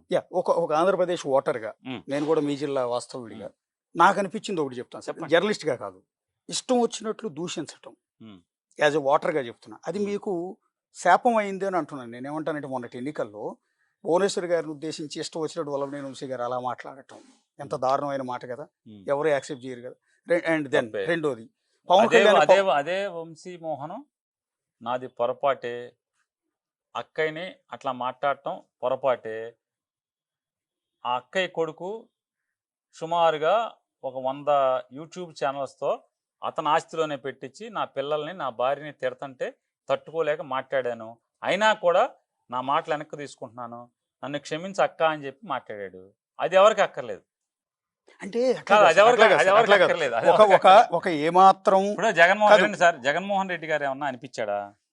జగన్మోహన్ రెడ్డి గారు పక్కన కూర్చుండగా అసెంబ్లీలో వంశీ మాట్లాడా? జగన్మోహన్ రెడ్డి గారు బహిరంగ సభలో కూర్చుంటే వంశీ అన్న ఆ డయాస్ మీద నుంచి అన్నవరం వెళ్తే మాట్లాడా? అతను ఒక ప్రైవేట్ యూట్యూబ్ ఛానల్కి ఇచ్చిన ఇంటర్వ్యూలో అది మాట్లాడాడు. అది జగన్మోహన్ రెడ్డి గారు చూడాలని రూల్ లేదు కదా, ఆ జగన్మోహన్ రెడ్డి గారు ఏం చూడలేదు కదా. అంటే మీకు ఇక్కడ లాజిక్ చెప్పండి. మీరు కూడా ఆ రోజు అసెంబ్లీలో ఉన్నాను. నేను జర్నలిస్ట్గా అడగట్లే, ఇక్కడ పబ్లిక్గానే అడుగుతున్నా. ఆ రోజు చంద్రబాబు గారు అసెంబ్లీ నుంచి నమస్కారం పెట్టి వెళ్ళిపోయిన రోజు, నేను 45 ఏళ్ల నుంచి పరువు కోసం బతుకుతున్నాను, నా పరువు తీశారు వాళ్ళు, నా భార్యను ఉద్దేశించి దారుణంగా మాట్లాడారు. ఆ రోజు అంబటి రాంబాబు అసెంబ్లీలో, అంబటి రాంబాబు ఆ రోజు అసెంబ్లీలో ఏమన్నారు, మాధవ్ రెడ్డి గురించి కూడా మాట్లాడారు అన్నమాట. తర్వాత లోకేష్ ఎవరికి పుట్టారు అన్నమాట అసెంబ్లీలో ఎమ్మెల్యేలు అన్నది రికార్డెడే కదా. లోకేష్ ఎవరికి పుట్టారని పొరపాటు రికార్డెడ్ ఉన్నాయి కదా. అనలేదు మీరు, రికార్డ్ ఓపెనే, నేను అన్నాను అది అనలేదు. రెండోది మీరు ఇంతగా మాట్లాడుతున్నారు కదా, సీమరాజు అనే ఒక ఎదవ, వినండి, అసలు నా భార్యకి ఏం సంబంధం? నా భార్య గురించి అసభ్యంగా అసహ్యంగా ఒక తోటి ఆడమనిషి గురించి మాట్లాడినంత అసహ్యంగా మాట్లాడాడు.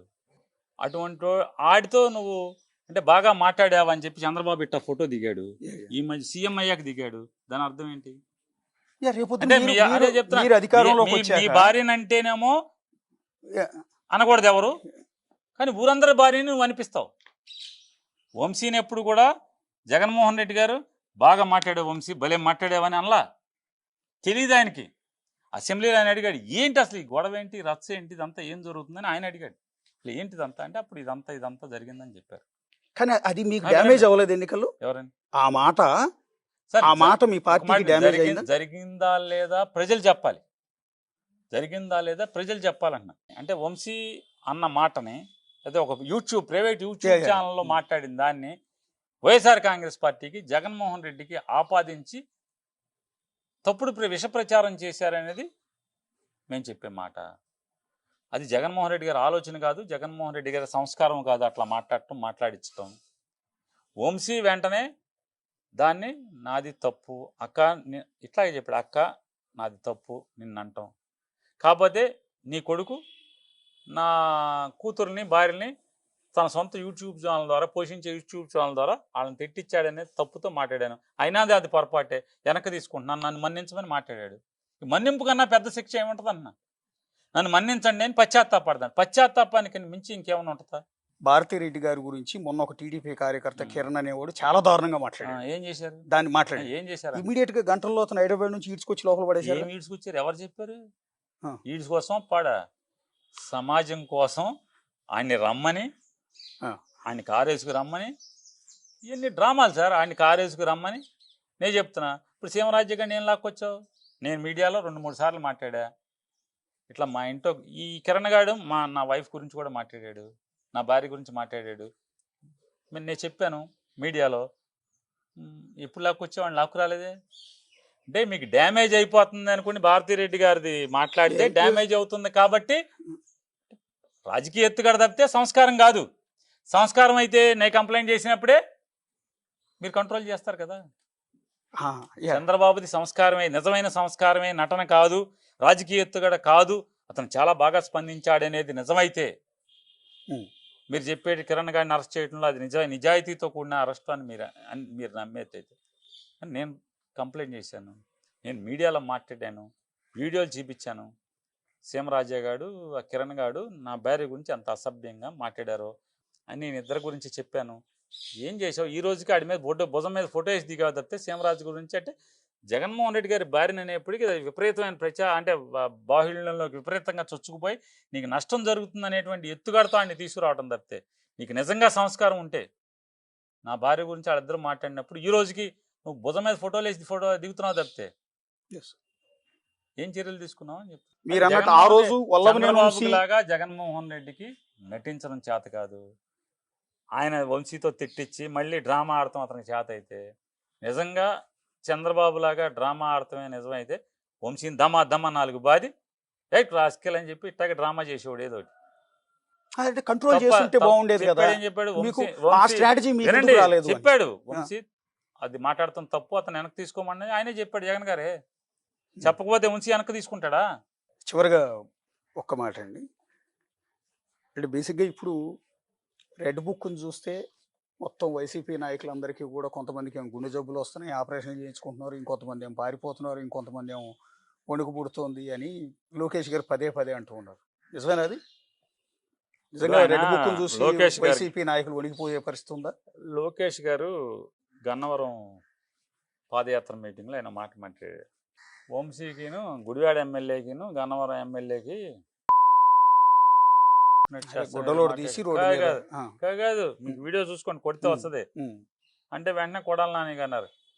బాబు రోజు మా పని మేమే చేసుకుంటున్నారు, నువ్వు వచ్చి పోయించేదేముంది, రోజు మా పని మేమే చేసుకుంటున్నాం కదా.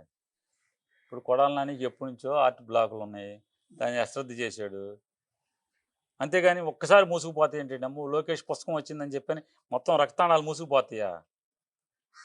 డ్రామాగా నాటకంగా బాగానే ఉంటాయి డైలాగులు, కానీ వాస్తవం సైన్స్ ఏంటి? బ్లడ్లో కొలెస్ట్రాల్ కొంచెం పేరుకుని ఒక 15 ఏళ్లకో 20 ఏళ్లకో పట్టించుకోకుండా నువ్వు మందులు వాడకుండా ఉంటే, స్టాటిన్ అంటే స్టాటిన్ అంటారు, స్టాటిన్ వేసుకుంటే కొవ్వు గడ్డగడతం తగ్గుద్ది, రక్తం పలచబడే మాత్రలు వేయాలి, యాస్పిరిన్ వేయాలి, స్టాటిన్ వేయాలి, ఈ 2 ట్యాబ్లెట్లు కంటిన్యూస్గా జాగ్రత్తగా వేస్తా ఎక్సర్సైజ్ చేస్తున్నాం అనుకోండి, ఆటోమేటిక్గా దానికి సమాంతరంగా కొత్త వేళ్ళు పాకుతాయి, కొత్త నరాలు వస్తాయి, ఈ బ్లాకులు అక్కడతో ఆగిపోతాయి. అవి అశ్రద్ధ చేసాం అనుకోండి, బ్లాకులు పెరిగిపోతే బైపాస్ చేయాల్సి వస్తుంది. మీకున్న సమాచారం ప్రకారం కొడాల నాని కూడా అరెస్ట్ చేస్తారనుకుంటున్నారా, లేకపోతే ఆపరేషన్ అయింది కాబట్టి వదిలేస్తారా? రెడ్ బుక్ వాళ్ళకున్న కసి ఇటు ప్రకారం అంటే మన ఇతను లోకేష్ మాట్లాడే భాషను బట్టి అయితే ఒక 6 నెలలు బెయిల్ వచ్చేస్తుందేమో, నానికి బెయిల్ వచ్చేస్తుందేమో, బైపాస్ జరిగింది కదా, ఒక 6 నెలలు 7 నెలలు పోయాక అతనికి బెయిల్ రాకుండా ఉండే ఆరోగ్యం అంతా మంచి కండ్ల బాగా చేసి జిమ్ చేసి రోడ్ల మీద తిరుగుతున్నప్పుడు బజార్కి వస్తున్నప్పుడు అప్పుడు స్టార్ట్ చేస్తాడని నేను అనుకుంటున్నాను.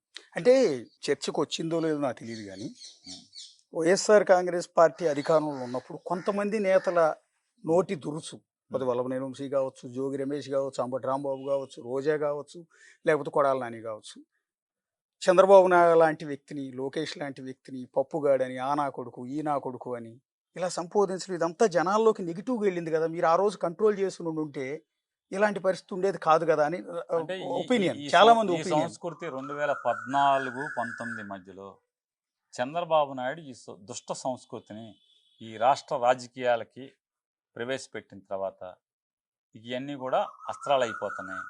ఆ పార్టీగా నువ్వు వాటి నుంచి సినిమాలు చూపిస్తారు కదా, నువ్వు బాణం వేస్తే ఇటు నుంచి నేను బాణం వేయటం, నువ్వు అగ్ని బాణం వేస్తే ఇటు నుంచి వర్షం బాణం వేయటం, లేదా నువ్వు ఇంకో బాణం వేస్తే పాము బాణం వేస్తే ఇటు నుంచి ముంగేశ్వర గర్ద బాణం వేయటం. రాజకీయాల్లో ఈ విష సంస్కృతి, ఈ తిట్ల సంస్కృతి, ఈ అసభ్య పదజాల సంస్కృతిని ప్రవేశపెట్టినోడు చంద్రబాబు. ఇవాళ ఈ వ్యవస్థ పాడవటానికి, ఈ రకంగా అసభ్య పదజాలాలతో రాజకీయ నాయకులు మాట్లాడుకుంటాకి, ఒకరినొకరు తిట్టుకుంటాకి నాంది దాన్ని ఉద్ధరించినోడు చంద్రబాబే. ఇవాళ అందరం అనుభవిస్తున్నాం. అన్ని పార్టీలు తప్పట్లేదు. ఆడు బూతులు తిడితే ఇటు బూతులు, అంటే బూతులు తిట్టేవాడు ఎవరు లేడా, తెగదిట్టాకున్నారు, పచ్చి బూతులు తిట్టేవాడు. అది యాక్సెప్ట్ చేస్తాం. కాబట్టి ఇవన్నీ ఇప్పుడు లోకేష్ ఇంకొత్త సాంప్రదాయం తీసుకొచ్చాడు. యూట్యూబర్లకి జీతాలు ఇచ్చి వాళ్ళ ఇళ్ళల్లో వాళ్ళని అసభ్యంగా బూతులు తిట్టిస్తాం.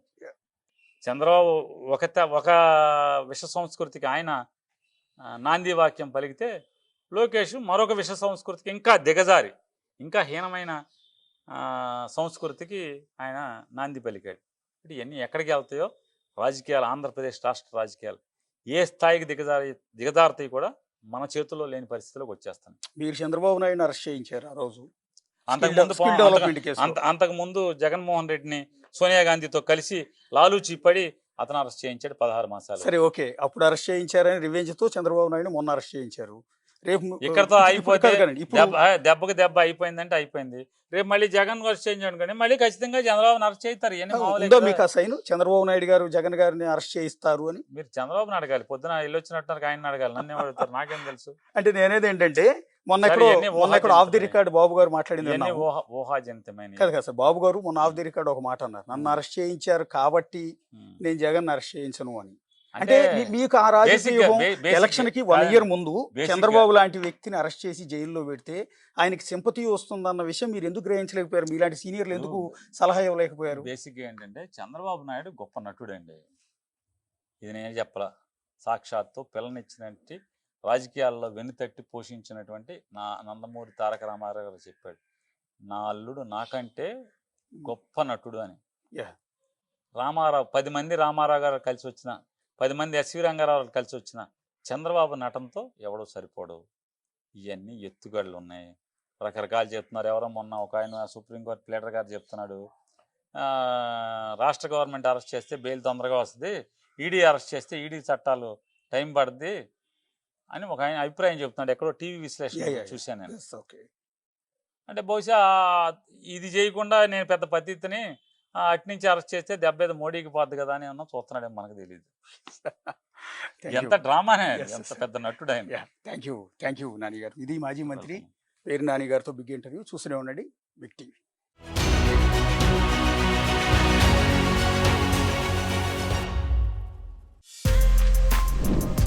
For more videos like this, subscribe Big TV channel.